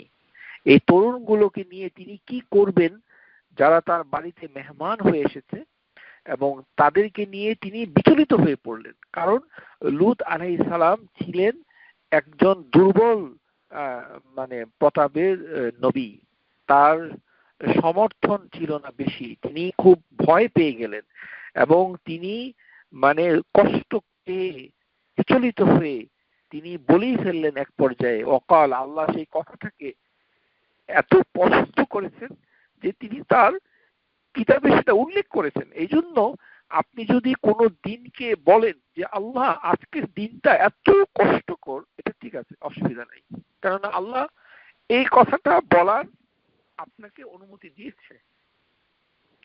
যেদিন আপনার প্রচন্ড বরফ পড়লো সেদিন আপনি বলতে পারেন যে আজকের দিনটাতে প্রচন্ড বরফ পড়েছে, এইভাবে। কিন্তু আপনি গালি দিতে পারবেন না, কারণ ওই দিনটা, ওই আবহাওয়া, ওই বাতাস, ওই সময়, এটি তো আল্লাহ সৃষ্টি করেছেন। লা তাসুব্বুহুদ দাহর, তোমরা সময়কে গালি দিও না। ফা ইন্নাল্লাহা হুয়া দাহর, আল্লাহ হচ্ছেন সময়। ইউকাল্লিবু লাইলাতা ওয়ান নাহার, তিনি দিন রাত্রি পরিবর্তন করেন। আল্লাহ দিন দিচ্ছেন। এই দিনটাকে কেন আশুরা, হাসান হুসাইনের মৃত্যু নিয়ে আপনি চিন্তিত হন? সেটা তো হুসাইন রাদিয়াল্লাহু তাআলা আনহুকে যেই বছর যেই আশুরাতে তাকে হত্যা করা হয়েছিল সেই দিনটা ছিল জঘন্য, কিন্তু পরের বছর আশুরাতে কি হলো? আপনার সমস্যা কি? আপনি দিবস পালন করেন কেন? আমাদের সমাজে এক শ্রেণীর ইসলামী সংগঠন রয়েছে, দুঃখজনক, তারা এই বদরের দিবস পালন করে। 18ই রমাদান। তো 18ই রমাদান বদর দিবস, এটা কোথা থেকে আসলো? এরকম ওহুদ দিবস, অমুক দিবস, এগুলো ইসলামের বিধান নয়, এগুলো বিদআত। এগুলো থেকে দূরে থাকতে হবে। জন্মকে কেন্দ্র করে যেমন কোনো ইবাদত সাব্যস্ত হয় না, কোনো অনুষ্ঠান। আপনি এদিন জন্মগ্রহণ করেছেন, আপনার নাতি জন্মগ্রহণ করেছে, এই দিনটা আপনার জন্য খুশির। আপনি বলতে পারেন যে আজকে আমার খুশির দিন। এটা বলাতে আপনার আল্লাহ আপনার প্রতি অসন্তুষ্ট নন, বরঞ্চ সন্তুষ্ট, কেননা আল্লাহর কৃতজ্ঞতা আপনি স্বীকার করছেন। আপনি বলছেন আলহামদুলিল্লাহ, আজকে আমার খুশির দিন, আজকে আমার নাতি হয়েছে, আলহামদুলিল্লাহ। কিন্তু বছর ঘুরে যখন আবার এই দিনটা আসবে, তখন আপনি খুশি হন কি কারণে? এই দিনটা আপনাকে কি করলো? এই দিনের তো কোনো মানে তাবাররুক করার ক্ষমতা নাই। এই দিনটা হচ্ছে একটা সময়, একটা দিন, 12 ঘন্টা একটা দিন, 16 ঘন্টার একটা দিন, সূর্য ওঠে সূর্য অস্ত যায় আল্লাহর হুকুমে। এই দিনটাকে কেন আপনি খুশির জন্য চিহ্নিত করছেন? এটি বৈধ নয়। এই কারণে জন্মদিন পালন করা যায় না। এই জিনিসটা বুঝতে হবে আপনাকে, কেন করা যায় না। শুধু ওই মানে কেক খাওয়া হারাম এগুলো ফতোয়া দিবেন না। এই যে সকল ছোট ছোট বাচ্চা যারা অবুঝ, যাদের বুঝ কম, তারা স্কুল থেকে অন্য সহপাঠীদেরকে দেখে বাসায় এসে বায়না ধরে যে আমাকে কিছু দিন, তো আপনি সেটা দিতে পারেন, এতে কোনো সমস্যা নেই। জন্মদিনে কি আপনি না খেয়ে থাকেন নাকি? যে আপনি খাবার দাবার সব বন্ধ, তো আপনি যেহেতু খাচ্ছেনই, একটা ভালো কিছু ওকে খেতে দেন। এ তো বাচ্চা, তো এটা ছোট, ও তো বোঝে না। ওর ইসলামী জ্ঞান যখন হবে তখন সে বুঝবে যে জন্মদিন করা যায় না। তো আপনাকে একটা কৌশল অবলম্বন করতে হবে। আপনাকে তাকে কিছু কিনে দিলেন, কিছু খাওয়ালেন, কিন্তু আপনি বুঝছেন ভালো করে যে এই দিনটার কোনো গুরুত্ব নাই, এই দিনটাকে উদযাপন করা যায় না, এই দিনটার কোনো দোষ নেই, দিনটার কোনো গুণ নেই। একটা দিনকে যেমন মৃত্যুর জন্য দায়ী করা যায় না, তেমনি একটি দিনকে খুশির হিসাবে চিহ্নিত করা যায় না। আর কারণ হচ্ছে এই দিনের ভালো মন্দ আল্লাহ নির্ধারণ করে রাখিছেন, এবং প্রতিটা দিন যে আপনার জন্য সুখকর হবে এমনটি নয়, কেননা এটা কাদা উল্লাহ তাআলা, আল্লাহ তাকদীরে রেখেছেন। কতগুলো দিনে কিছু জন্ম হবে, কতগুলো দিনে আপনার কিছু মৃত্যু দেখতে হবে। তো সুতরাং ভালো এবং মন্দ সেটা দিনের পরের দিনে চলেই আসে। দিন যায় কিন্তু সেই কথাগুলো আপনার থেকে যায়, কিন্তু উদযাপন করা যায় না, ওটাতে চিহ্নিত করা যায় না। এই কারণেই জন্মদিন মৃত্যুদিন করা যায় না, এবং এই কারণেই জন্মদিন মৃত্যুদিন কিংবা কোনো ঐতিহাসিক ঘটনাকে কেন্দ্র করে কোনো দিবস পালন করা যায় না, আলোচনা করা যায় না, ইত্যাদি করা যায় না। আপনারা সবাই ভালো থাকুন। ওয়া আখিরু দাওয়ানা আনিল হামদুলিল্লাহি রাব্বিল আলামিন। আসসালামু আলাইকুম ওয়া রাহমাতুল্লাহি ওয়া বারাকাতুহু। Subscribe to our YouTube channel, Know Tawhid First, and press the bell icon to get new video notifications.